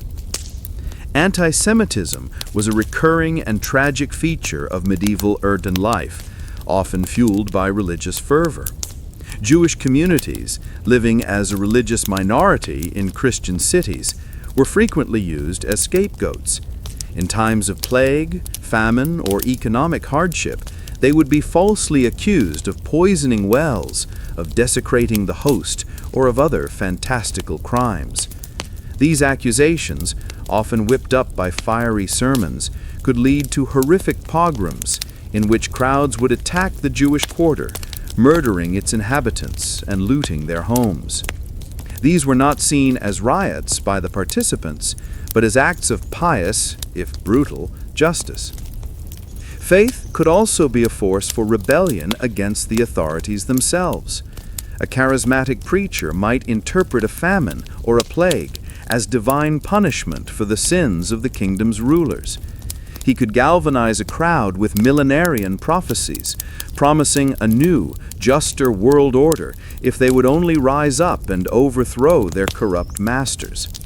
The passions of faith could lend a rebellion a sense of divine purpose, making its participants far more determined and difficult to suppress. They were not just fighting for bread or for lower taxes, they were fighting for God. For any medieval king, understanding these three powerful triggers, the purse, the stomach, and the soul, was the key to anticipating and, if possible, preventing the sudden, terrifying eruption of the crowd. Negotiation and bribery. While the image of a medieval king often involved swords and scaffolds, the reality of governance frequently relied on more subtle and pragmatic tools. Confronting an angry crowd with armed force was a costly, dangerous, and uncertain business. It could lead to a massacre that would stain a king's reputation and breed generations of resentment. Often, a far wiser and more effective strategy was to talk rather than to fight, to offer concessions rather than commands. Negotiation, and its cruder cousin bribery, were essential, if often uncelebrated, instruments in the medieval ruler's toolkit for managing public unrest. When a crowd gathered in protest, it was rarely a uniform, mindless mob. It was a collection of people with leaders, spokesmen, and a set of specific, if sometimes poorly articulated, grievances. A savvy ruler, or his local representative, like a town mayor, understood that the first step was often to identify these leaders and open a channel of communication. To do so was to transform a chaotic situation into a political one. Instead of facing a formless, roaring mass, the authorities could now deal with a delegation, a group of individuals who could speak for the crowd. This act of negotiation was in itself a powerful de-escalation tactic. By agreeing to meet with the protest leaders, the authorities were bestowing a degree of legitimacy upon them and their cause. It showed respect and acknowledged that their grievances were being heard. This could be enough to soothe some of the immediate anger and persuade the larger crowd to wait and see what came of the talks. The negotiation might take place on the steps of the town hall, in full view of the crowd, or the leaders might be invited inside, a gesture that brought them into the halls of power and separated them, physically and psychologically, from their followers in the street. The substance of the negotiation could vary widely. If the protest was over a new tax, the king's officials might not be able to revoke the tax entirely, but they might offer to delay its collection, to lower the amount, or to grant exemptions for the poorest members of the community. If the issue was the high price of bread, the town council could promise to open the city's emergency granaries, or to investigate merchants suspected of hoarding grain. These were concessions, tactical retreats designed to give the crowd a victory, allowing them to disperse feeling that their protest had achieved something. This was far preferable to a violent crackdown that left both sides bloodied and embittered. Sometimes negotiation took a more direct and personal form, bribery. This was a less noble but often highly effective strategy. The goal was to corrupt and co-opt the leadership of the protest. A royal official might meet privately with the ringleaders and offer them a straightforward deal. In exchange for persuading their followers to go home, the leaders might be offered personal pardons for their role in the unrest, prestigious and well-paid positions in the local government, or simply a bag of silver coins. This strategy worked by exploiting the gap between the leaders and the led. A leader who accepted a bribe had been turned, his loyalty purchased by the very authorities he was protesting against. He would then return to the crowd and use his charisma and influence to argue for an end to the protest, perhaps claiming that the authorities had secretly agreed to all their demands. If he was successful, the crowd would disperse, its purpose seemingly achieved, and the immediate crisis would be averted. The authorities could then, at their leisure, quietly arrest any remaining troublemakers without their compromised leader to defend them. Of course, this was a risky game. If the crowd discovered that their leaders had been bought, their anger could return with even greater force, now fueled by a sense of betrayal. The bought-off leader would be in mortal danger from his former comrades. But when it worked, it was a remarkably efficient way to decapitate a movement without a single drop of blood being shed. This use of negotiation and bribery reveals a pragmatic and cynical side of medieval rule. It shows an understanding that power was not just about domination, but also about management. Rulers recognized that their authority was not absolute, and that sometimes it was cheaper and safer to buy peace than to enforce it. They understood that every crowd had a price, whether it was a symbolic concession to its sense of justice or a literal payment into the pockets of its leaders. These quiet backroom deals and public promises were essential part of the complex, ongoing process of maintaining order. They were the moments when the iron fist of the king was hidden inside a velvet glove, using words and coin to achieve what steel could not.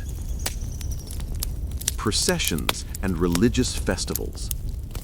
The streets of a medieval town were not just conduits for commerce and daily life.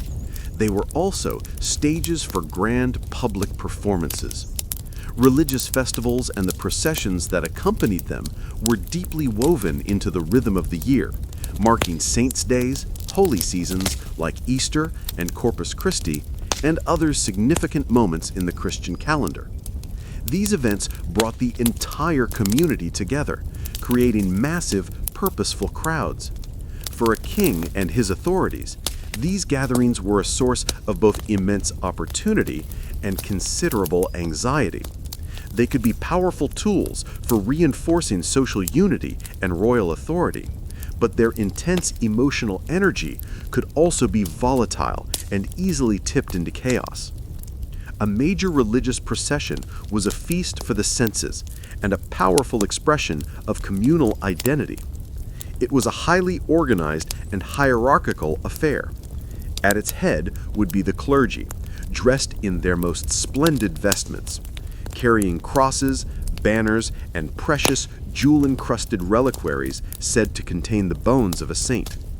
Following them, in a carefully prescribed order, would come the town's most important figures, the mayor and the town council in their ceremonial robes, followed by the various trade guilds, each marching as a distinct unit under its own banner with its own patron saint. Finally, the ordinary populace would fall in behind, creating a long, slow-moving river of people that snaked its way through the narrow streets, usually from a main parish church to the great cathedral. The air would be thick with the scent of incense and strewn flowers. The sound would be a mix of solemn Latin chants from the clergy, hymns sung by the crowd, and the constant, joyful pealing of church bells from every belfry in the town. For a king, this was an ideal spectacle.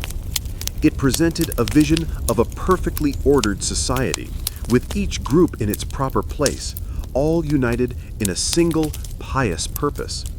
The procession was a physical manifestation of the ideal Christian commonwealth, a community at peace with itself and with God. Rulers would actively encourage and patronize these festivals, sometimes participating in them personally, walking in the procession to demonstrate their own piety and to visibly align their temporal power with the sacred power of the church.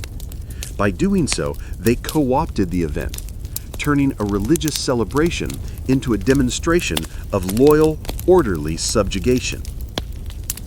These events also served as a social safety valve. The feasting, drinking, and games that often followed the solemn procession provided a sanctioned outlet for revelry and high spirits. For a day, the normal drudgery of life was suspended, and people could engage in communal celebration, releasing pent-up tensions in a controlled and relatively harmless way. The authorities understood that a little licensed disorder could prevent a great deal of unlicensed rebellion. However, the very factors that made these festivals a force for unity also made them dangerous. They brought together huge numbers of people, often in a state of high emotional arousal.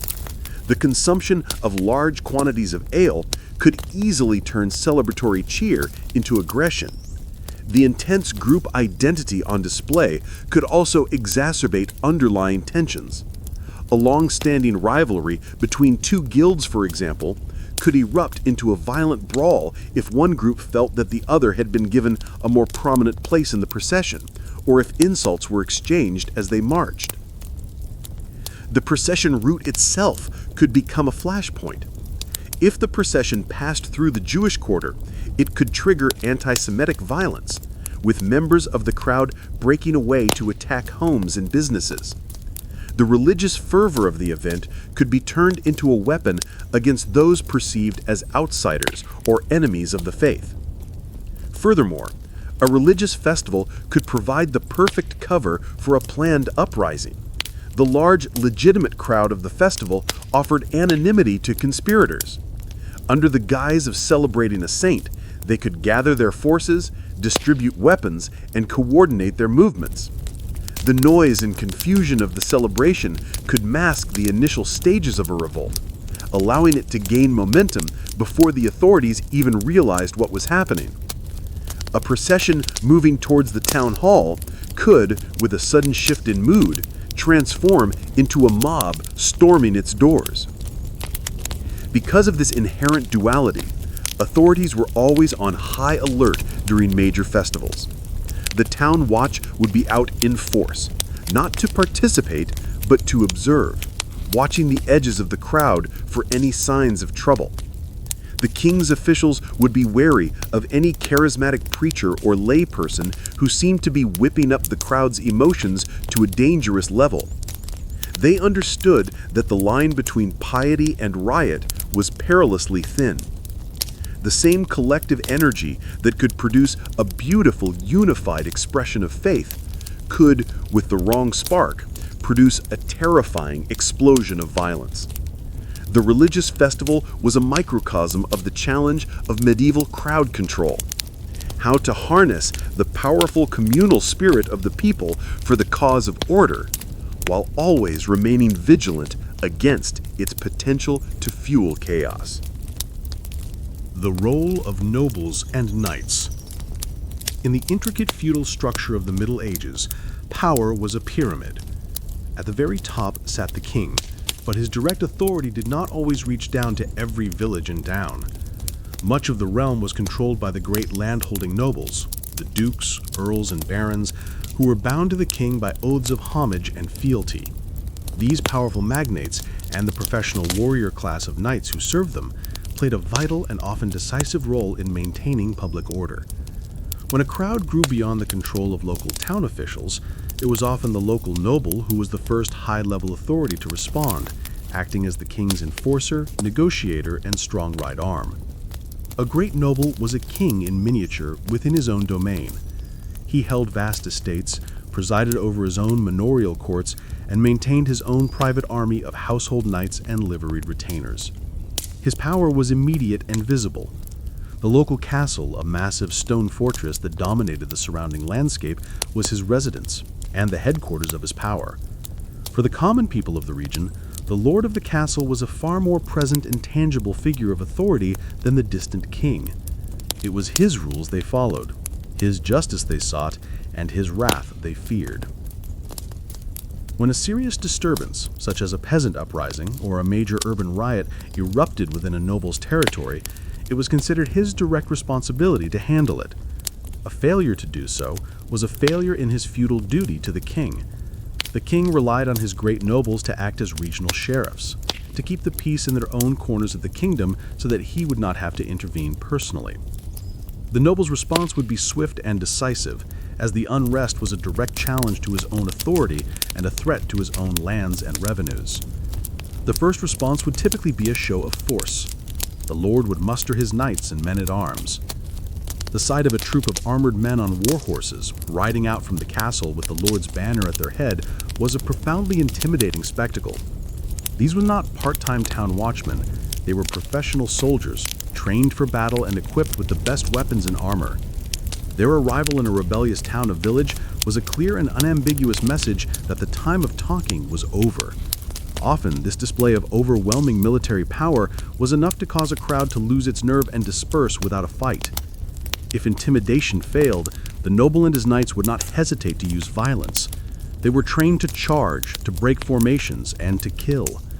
A charge by heavy cavalry into an undisciplined crowd of peasants or townsfolk armed with makeshift weapons was a devastatingly effective, if brutal, tactic. The knights would ride down the rioters, their goal not to make arrests, but to break the crowd's will to resist through terror and bloodshed. They would specifically target anyone who appeared to be a leader, cutting them down to sow confusion and panic. However, a noble's role was not limited to mere suppression. As a great magnate, he also had the authority to act as a negotiator and a judge. A powerful and respected lord could ride into a tense situation and command a hearing. He could act as an arbiter between the townspeople and their local officials. He might listen to the crowd's grievances and, if he found them to be just, could order a remedy on his own authority. He could, for example, order the release of a prisoner, or command a merchant to sell his grain at a fair price. By dispensing this kind of rough, on-the-spot justice, he could satisfy the crowd's demands and restore order without resorting to violence. After a riot was suppressed, the local lord would often preside over the subsequent legal proceedings. He would hold a court, identify and try the ringleaders, and pass sentence.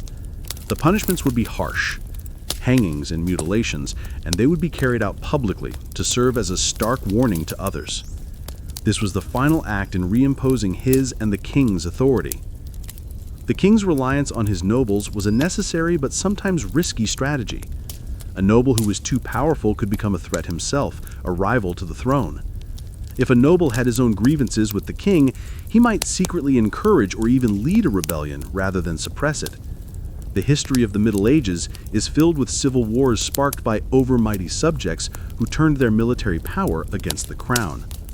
The relationship between the king and his nobility was therefore a constant negotiation of power.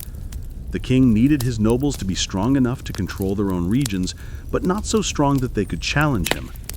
The knights and barons were the essential, if sometimes unreliable, foundation of the feudal state's monopoly on violence. They were the bridge between the king's abstract authority and the hard reality of controlling a restive population on the ground.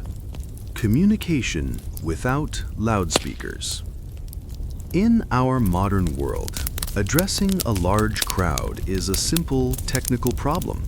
A microphone and a set of loudspeakers can carry a single voice to thousands, even millions of people. In the medieval era, however, the challenge of mass communication was immense. Without electronic amplification, how did a ruler's command, a herald's proclamation, or a preacher's sermon reach the ears of a large, noisy, and often restive crowd?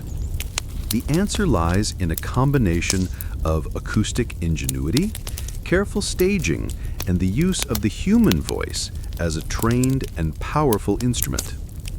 The most fundamental challenge was the ambient noise of the medieval town. The market square, the most common site for public announcements, was a cacophony of sounds: animals, merchants hawking their wares, craftsmen hammering, and the constant hum of hundreds of conversations. To simply be heard above this din required a strategy.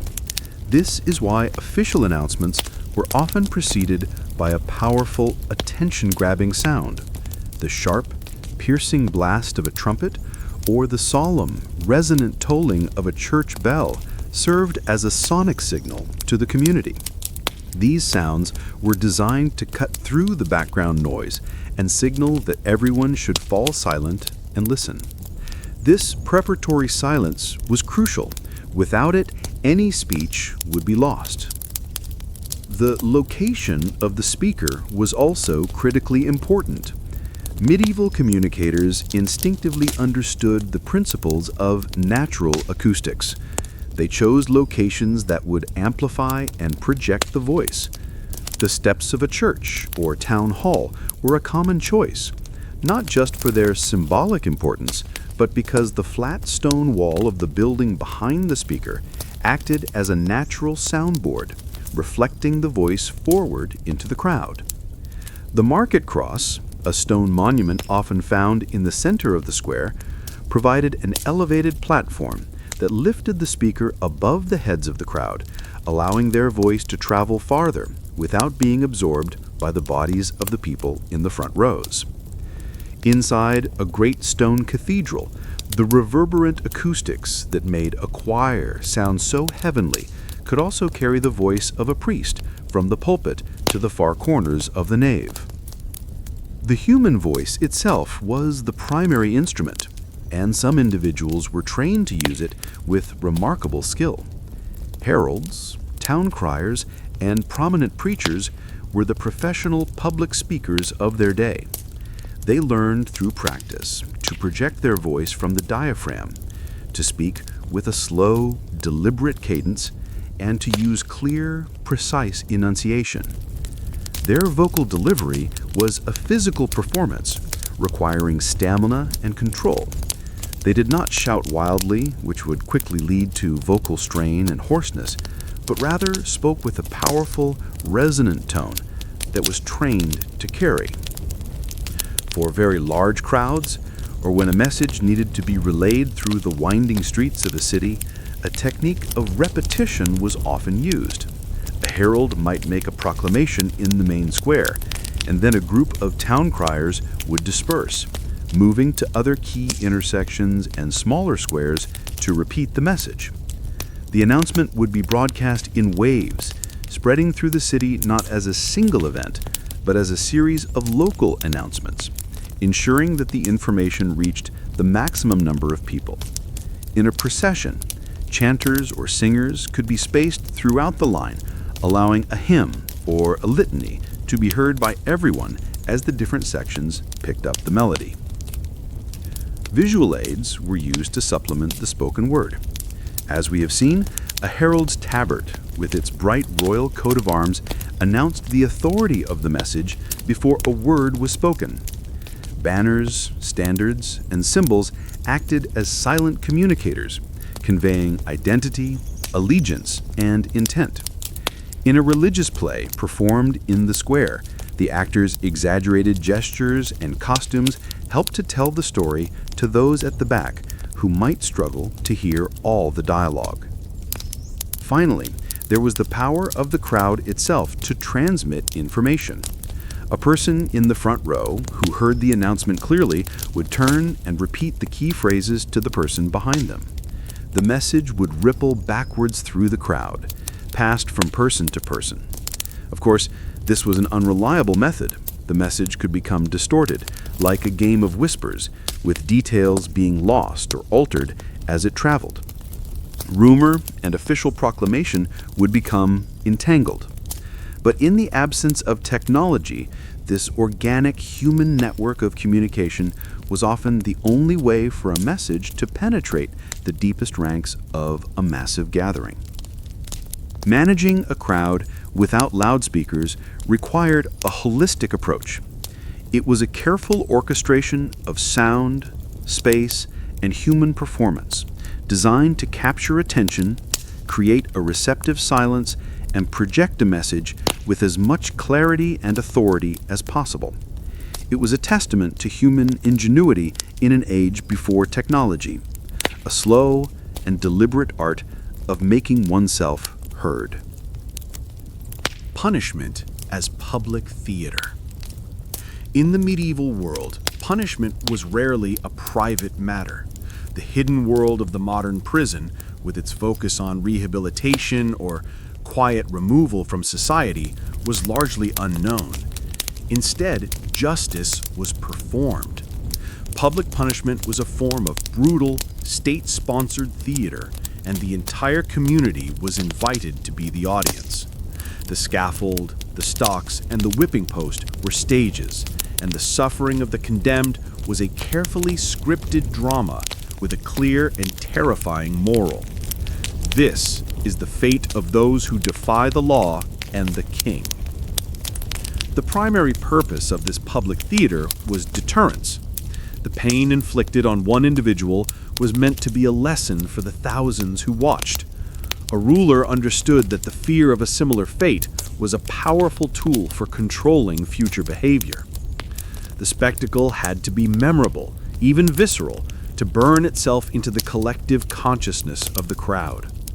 The gruesome the crime, particularly if it was a crime against the state, like treason or sedition, the more elaborate and horrific the punishment would be. The setting for this theater was deliberately chosen to maximize the audience. Executions and mutilations were often carried out in the main market square or on a prominent hill just outside the city gates, places where the largest number of people could gather.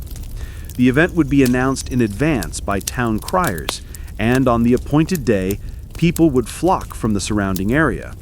It was a solemn occasion, but it also had a grim, festival-like atmosphere. Vendors might sell food and drink, and people would jostle for a better view. This public participation was crucial. The crowd was not just a passive observer, its presence validated the act of justice. The performance itself was rich with ritual and symbolism. The condemned would be led from a jail or a lockup in a slow procession to the place of punishment. This Via Dolorosa was part of the humiliation. The person was paraded through the streets, subjected to the jeers and insults of the populace. A priest would typically accompany the condemned, offering a final chance for confession and repentance. This served a dual purpose. It underscored the gravity of the sin and the crime, but it also offered the hope of salvation for the soul, even as the body was about to be destroyed. This fusion of state justice and religious ritual gave the proceedings an aura of solemn, inescapable destiny. From the scaffold, the condemned might be allowed to give a final speech. This was a moment of high drama. Most would deliver a gallows speech, admitting their guilt, warning others not to follow their example, and asking for God's mercy. These speeches were often scripted or heavily encouraged by the authorities to reinforce the moral of the play. A defiant speech was rare and dangerous, a final act of rebellion that the authorities would quickly silence. The methods of punishment were designed for maximum theatrical impact. A simple hanging was a stark and visible display, but for more serious crimes, the methods were far more elaborate. The punishment of being hanged, drawn, and quartered, reserved for traitors, was a multi-act horror show. The condemned was hanged until almost dead, then cut down, disemboweled while still alive, and finally their body was decapitated and cut into 4 pieces. Each stage of this brutal process was performed slowly and deliberately for the crowd to witness. The purpose was not just to kill, but to utterly annihilate the person's physical being in the most degrading way imaginable. The performance did not end with the death of the condemned. The aftermath was part of the message. The body might be left hanging on the gallows for days or weeks, a slowly decaying and terrifying landmark. The severed heads of traitors would be placed on spikes above the main city gates, a constant, silent warning to all who entered and exited. These grisly relics served as a permanent advertisement for the power and ruthlessness of the state. Even lesser punishments were a form of public shaming. Being locked in the stocks or the pillory, as we've noted, was a punishment of humiliation. The brand of a hot iron on the cheek or forehead was a permanent mark of criminality, a lifelong sentence to be an outcast.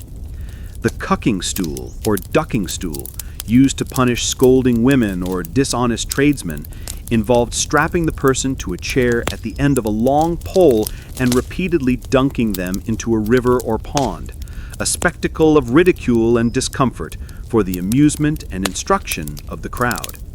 This public participation was crucial. The crowd was not just a passive observer, its presence validated the act of justice. This theater of punishment reveals a core belief of the medieval power structure, that order was maintained not just by laws, but by a carefully managed economy of fear. The public, ritualized suffering of a few was seen as a necessary price to pay for the obedience of the many. It was a brutal, but in the context of the time, logical system of social control, where the most powerful messages were not written on parchment, but carved into the flesh and memory of the people. The limits of royal power. While we often imagine medieval kings as absolute monarchs, wielding unquestioned power over their subjects, the reality was far more complex. A king's authority was not a solid, monolithic block. It was a fragile and constantly negotiated construct, hemmed in by powerful constraints. The king's ability to control a crowd, or indeed to govern his realm, was perpetually challenged by the practical limits of his power. These limitations stemmed from rival power centers, the slow pace of communication and travel, and the simple, stubborn realities of a fragmented and localized world. The most significant check on a king's power was the feudal nobility. The great dukes and barons who held vast tracts of land were not simply the king's subjects, they were his partners in power, and often his rivals. They commanded their own armies, held their own courts, and often acted with a high degree of independence. A king who issued a decree that infringed upon the traditional rights and privileges of a powerful noble might find that decree simply ignored. If the king tried to press the issue, he could risk a civil war. This meant that in many parts of his own kingdom, the king's authority was indirect, filtered through the local lord. If that lord was uncooperative or openly rebellious, the king had no effective way to enforce his will or control the populace without first defeating his own vassal in battle. The church was another immense power that could limit the king's authority. As we have seen, the church could be a powerful ally in maintaining order, but it could also be a formidable opponent. The Pope in Rome claimed spiritual authority over all of Christendom, including its kings. A conflict between a king and the Pope could have devastating consequences. The Pope could excommunicate a king, theoretically freeing his subjects from their oaths of loyalty. He could place an entire kingdom under an interdict, shutting down all religious services and turning the populace against their ruler. The church owned vast lands and had its own legal system, canon law, which operated independently of the king's courts. A king always had to be wary of overstepping the bounds of his authority and provoking a conflict with this powerful transnational institution. The practicalities of the medieval world also placed severe limits on royal power. The sheer size of a kingdom, combined with the slowness of communication, made direct rule impossible. A message from the capital could take weeks to reach the farthest corners of the realm. By the time the king learned of a riot in a distant town, the situation could have completely changed. By the time his orders on how to respond made their way back, it was often too late.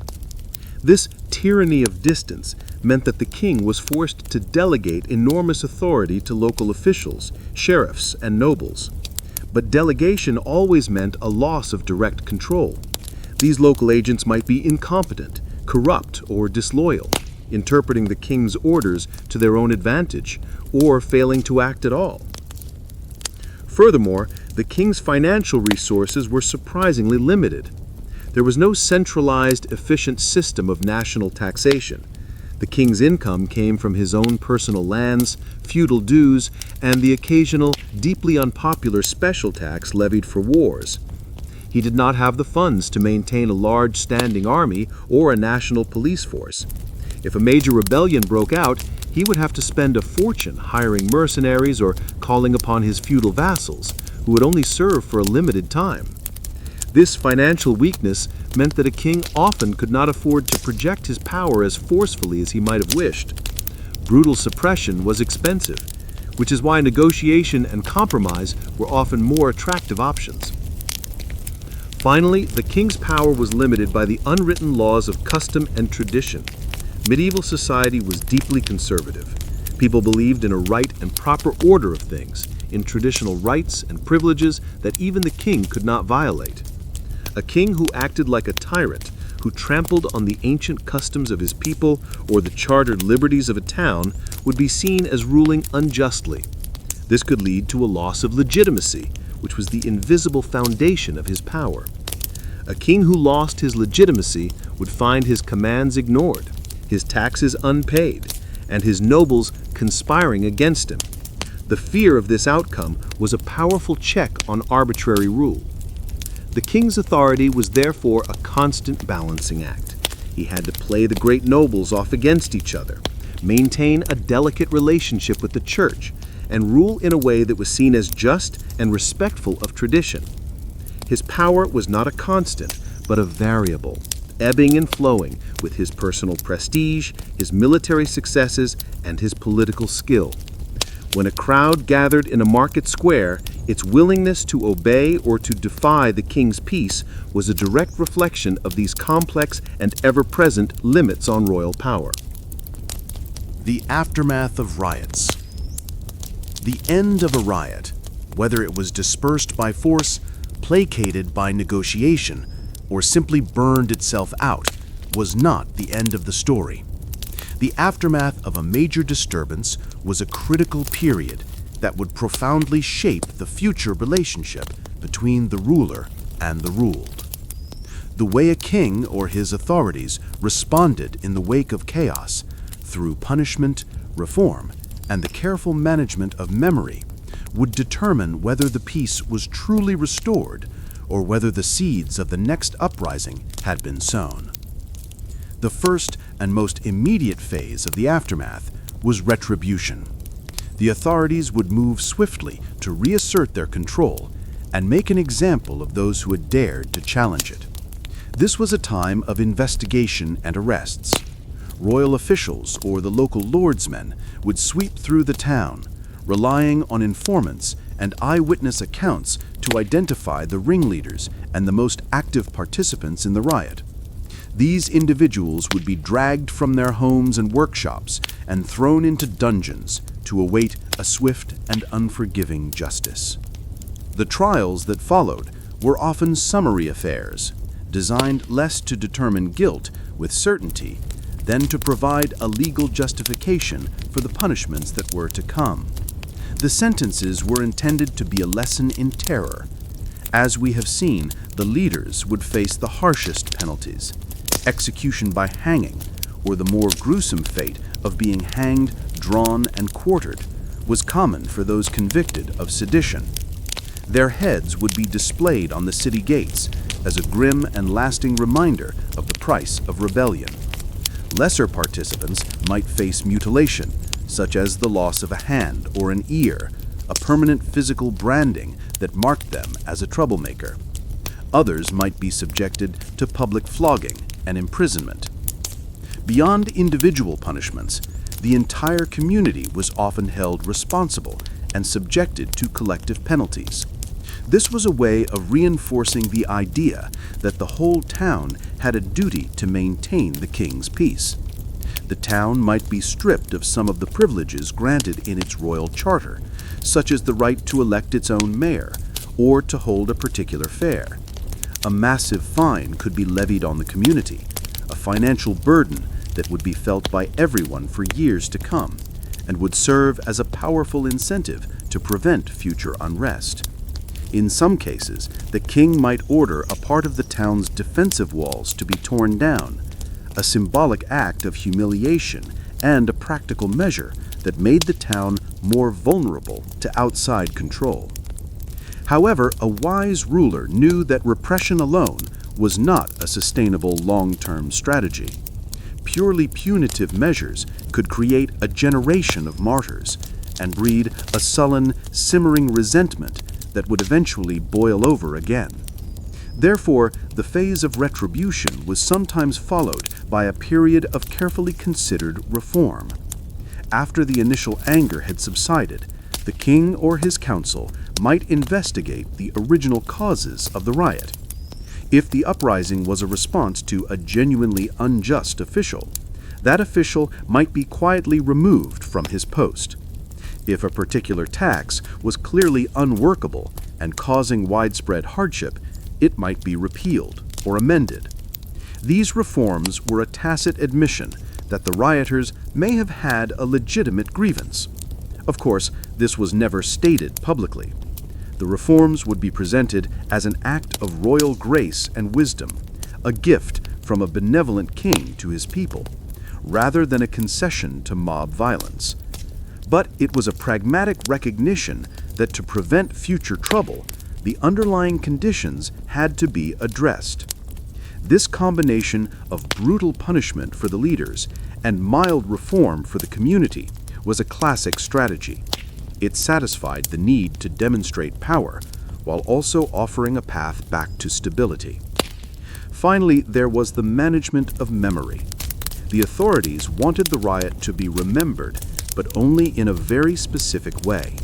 They wanted it remembered as a moment of terrible and chaotic sin, a dark chapter of madness that was rightfully and justly suppressed.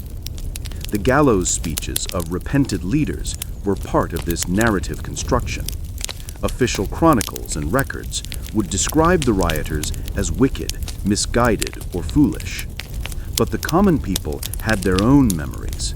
They might remember the riot not as a moment of madness, but as a moment of empowerment, a brief time when they stood up to their oppressors. The leaders who were executed by the state might be transformed into folk heroes and martyrs in the popular imagination.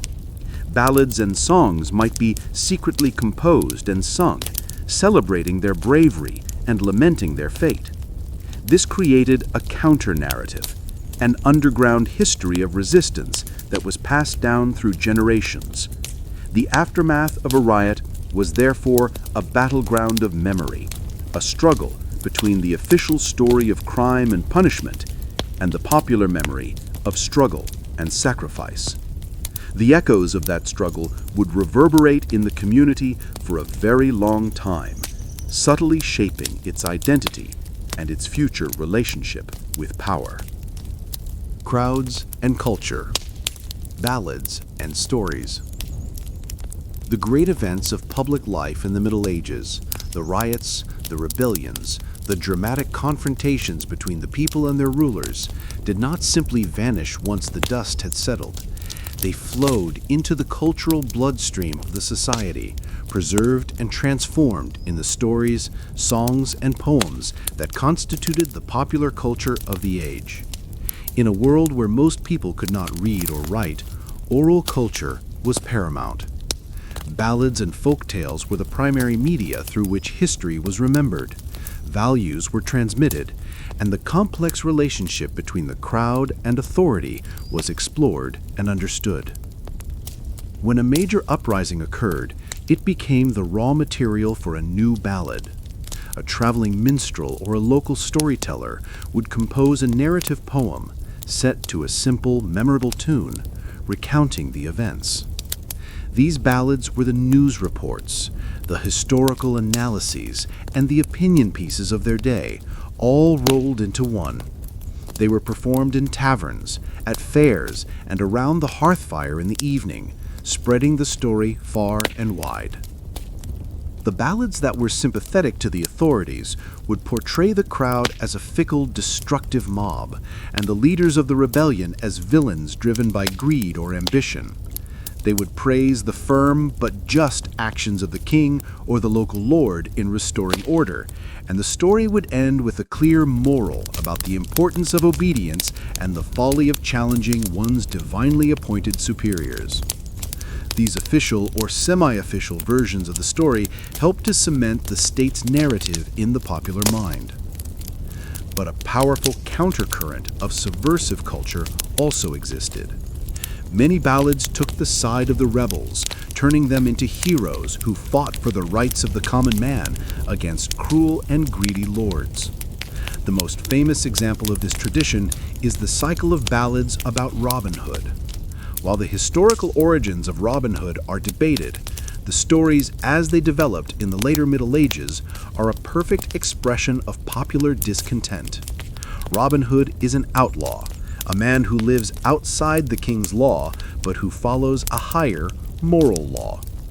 He and his band of followers represent a kind of idealized counter-society in the Greenwood, where the corrupt and powerful are punished and the poor and oppressed are protected. The Sheriff of Nottingham, the symbol of abusive local authority, is the constant villain. The ballads of Robin Hood provided a powerful fantasy of justice, a world turned upside down where the crowd, in the form of the merry men, wins. Singing these songs was a safe way to express anti-authoritarian sentiments. Real historical rebellions also generated their own heroic folklore. The leaders of the English Peasants' Revolt of 1381, such as Wat Tyler and the priest John Ball, were executed as traitors, but they lived on in popular memory as champions of the people. John Ball's famous radical sermon, with his question, "When Adam delved and Eve span, who was then the gentleman?" a challenge to the very foundation of the class system, was preserved and repeated in chronicles and likely in song, becoming a rallying cry for future generations of rebels. These stories transformed the grim reality of a failed rebellion into an inspiring legend of heroic struggle. They taught that while a specific uprising might be crushed, the desire for justice and freedom was eternal. This popular culture was not just a passive reflection of events. It could also actively influence crowd behavior. The stories and songs provided a script, a set of shared ideas and symbols that could be drawn upon during a real protest. A crowd might adopt a particular slogan from a famous ballad, or see their own leader as a new Robin Hood. These cultural narratives gave meaning and a sense of historical precedent to their actions. They were not just an angry mob, they were following in the footsteps of legendary heroes. This could embolden a crowd, giving it a sense of righteousness and a greater degree of cohesion. The authorities were well aware of the power of this popular culture. They viewed minstrels and storytellers who sang seditious songs with deep suspicion. Laws were sometimes passed against the spreading of rhymes and rumors that could stir up the people. A minstrel caught performing a ballad that was too openly critical of a lord or the king could face severe punishment, accused of inciting rebellion. The control of culture was understood to be an important part of the control of the populace. The world of ballads and stories therefore was a contested space. It was a cultural battlefield where different versions of justice, authority, and rebellion fought for dominance in the popular imagination. These tales, with their simple tunes and dramatic narratives, provided a framework for medieval people to make sense of their world. They reveal the hidden hopes, fears, and resentments of the crowd, the unofficial history that was sung in the tavern long after the official chronicler had put down his pen. They are a faint but precious echo of the voices from the medieval street. Lessons for today. As we drift back from the dimly lit streets of the medieval past, it can be tempting to see that world as entirely alien, a distant landscape of castles and kings that has little in common with our own complex technological society. Yet when we consider the fundamental challenge of managing large groups of people, of maintaining public order, communicating authority, and responding to dissent, we find that the echoes of the medieval experience are surprisingly persistent. The tools have changed dramatically, but many of the underlying principles and problems remain remarkably familiar, offering quiet lessons for our modern times. The medieval king's reliance on symbolism and spectacle finds its modern counterpart in the carefully managed public relations of today's governments. A royal entry with its banners and trumpets was a form of political branding designed to project an image of power, legitimacy, and stability. Today, leaders use the visual language of televised press conferences, national holiday parades, and carefully staged photo opportunities to achieve a similar end. The goal remains the same: to use a powerful visual narrative to shape public perception and reinforce the authority of the state. The medium has changed from the tabard to the television screen, but many of the underlying principles and problems remain remarkably familiar, offering quiet lessons for our modern times. The medieval struggle to control information also resonates deeply with our own age of social media. A medieval ruler feared the power of a rumor, a false tale that could spread by word of mouth and incite a riot. They tried to counter it with the authoritative voice of the herald and the town crier. Today, governments and institutions grapple with the explosive spread of misinformation and disinformation online. A false story can now circle the globe in minutes, not weeks, potentially inciting unrest, undermining trust, and polarizing society. The challenge of establishing a trusted, authoritative source of information in a sea of competing narratives is a problem that a 14th century king would have understood intimately, even if the technology is beyond his wildest imagination. The medieval strategy of dealing with protest by first identifying and then either negotiating with or arresting the leaders is a tactic that is still very much in use. The decapitation of a movement by neutralizing its leadership is a timeless approach to crowd control. Similarly, the medieval use of negotiation and concession, offering reforms to address the root causes of unrest after the immediate crisis has passed, is a foundational concept in modern conflict resolution and community policing. The recognition that force alone is not a solution, and that underlying grievances must be addressed to ensure long-term peace, is a lesson that has been learned and relearned throughout history. We can also see the shadow of the medieval past in the way our urban spaces are designed. The medieval city's walls and gates, which could be used to contain and control the population, have evolved into the more subtle architectural controls of the modern city. The placement of government buildings, the design of public squares, and the use of barriers and crowd flow architecture for large events are all modern expressions of the ancient idea of using the physical environment to manage the movement of people. Perhaps the most sobering parallel lies in the understanding of what triggers unrest. The medieval trifecta of taxes, famine, and faith, or in modern terms, economic inequality, resource scarcity, and ideological conflict, remains a potent formula for social instability. Protests over economic injustice, shortages of essential goods, and deep divisions over cultural and political beliefs are the engines of crowd formation today, just as they were 700 years ago. The medieval ruler knew that a hungry and broke populace that felt its core values were under threat was a dangerous one. That fundamental human truth has not changed. By looking back at the world before modern police forces, we are reminded that the maintenance of public order is a complex and delicate ecosystem. It is not just about law enforcement, it is about perceived legitimacy, effective communication, economic fairness, and the consent of the governed. The medieval king, for all his symbolic power, had to constantly negotiate his authority with his nobles, his church, and his people. He understood that his power had limits. This ancient lesson, that authority is not absolute and that peace is a product of social and political balance, is perhaps the most important and timeless insight that the quiet history of the medieval crowd has to offer us. The quiet crowd. In our journey through the medieval world, we have spent much time with the noisy crowd, the roaring mob, the cheering festival goers, the bustling market throng. But to complete our picture, we must take a moment to listen for a different kind of crowd, a much more common one, the quiet crowd. This was the crowd of silent onlookers, of watchful observers, of people gathered not in anger or celebration, but in a state of quiet, patient resignation. The stories of these crowds are not often told, for they left few dramatic records, but their presence was a constant and fundamental feature of public life. Imagine a crowd gathered to witness a royal procession.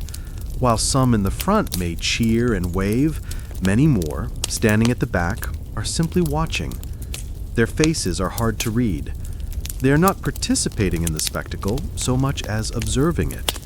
They see the magnificent horses, the gleaming armor, the rich silks of the king and his court. They hear the trumpets and the proclamations, but their silence contains a universe of untold stories.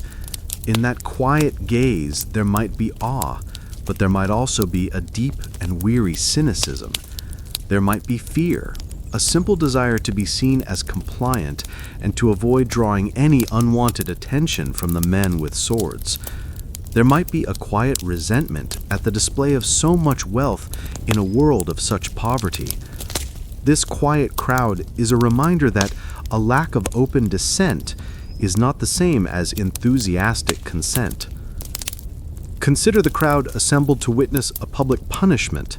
While some might jeer and throw refuse, driven by a sense of communal justice or simple cruelty, many others would stand in silence. Their stillness is not one of indifference.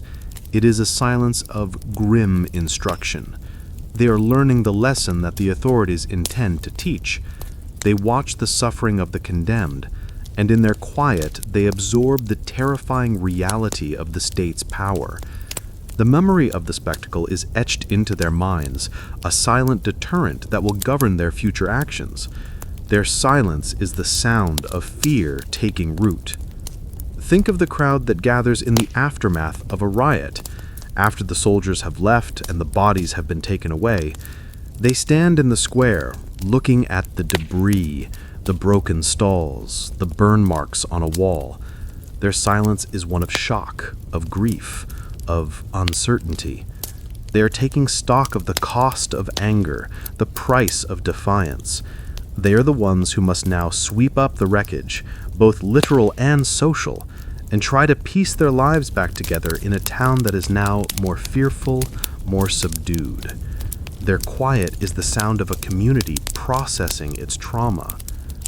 Even the everyday market crowd, which we have pictured as a bustling, noisy place, had its quiet corners.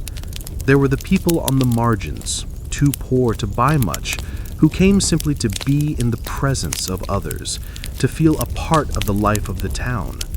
There were those who stood and watched, their faces showing the slow, patient calculations of people trying to survive in a difficult world. Their quietness was not emptiness, it was filled with the internal monologue of daily struggle. This quiet crowd represents the vast, unrecorded majority of medieval people. Their lives were not defined by the dramatic moments of rebellion, but by the long, slow rhythms of work, family, and endurance. They were the silent witnesses to history, the audience for the grand theater of power. Their collective presence formed the backdrop against which the dramas of kings and rebels were played out. As we let our thoughts drift towards sleep, let us picture this final medieval scene, not a riot, but a still, gray morning in a town square. A small crowd has gathered to hear a minor proclamation read by a beadle. They listen, their cloaks pulled tight against the chill. There are no cheers, no boos. When the reading is done, they simply turn and melt back into the narrow lanes, returning to their work, to their lives. Their silence is not a sign of emptiness, but of a deep, abiding pragmatism. It is the quiet, steady heartbeat of a world that, despite the grand dramas of its rulers, was ultimately sustained by the silent, everyday resilience of its people. And in that quiet, we can perhaps find a deep and lasting peace.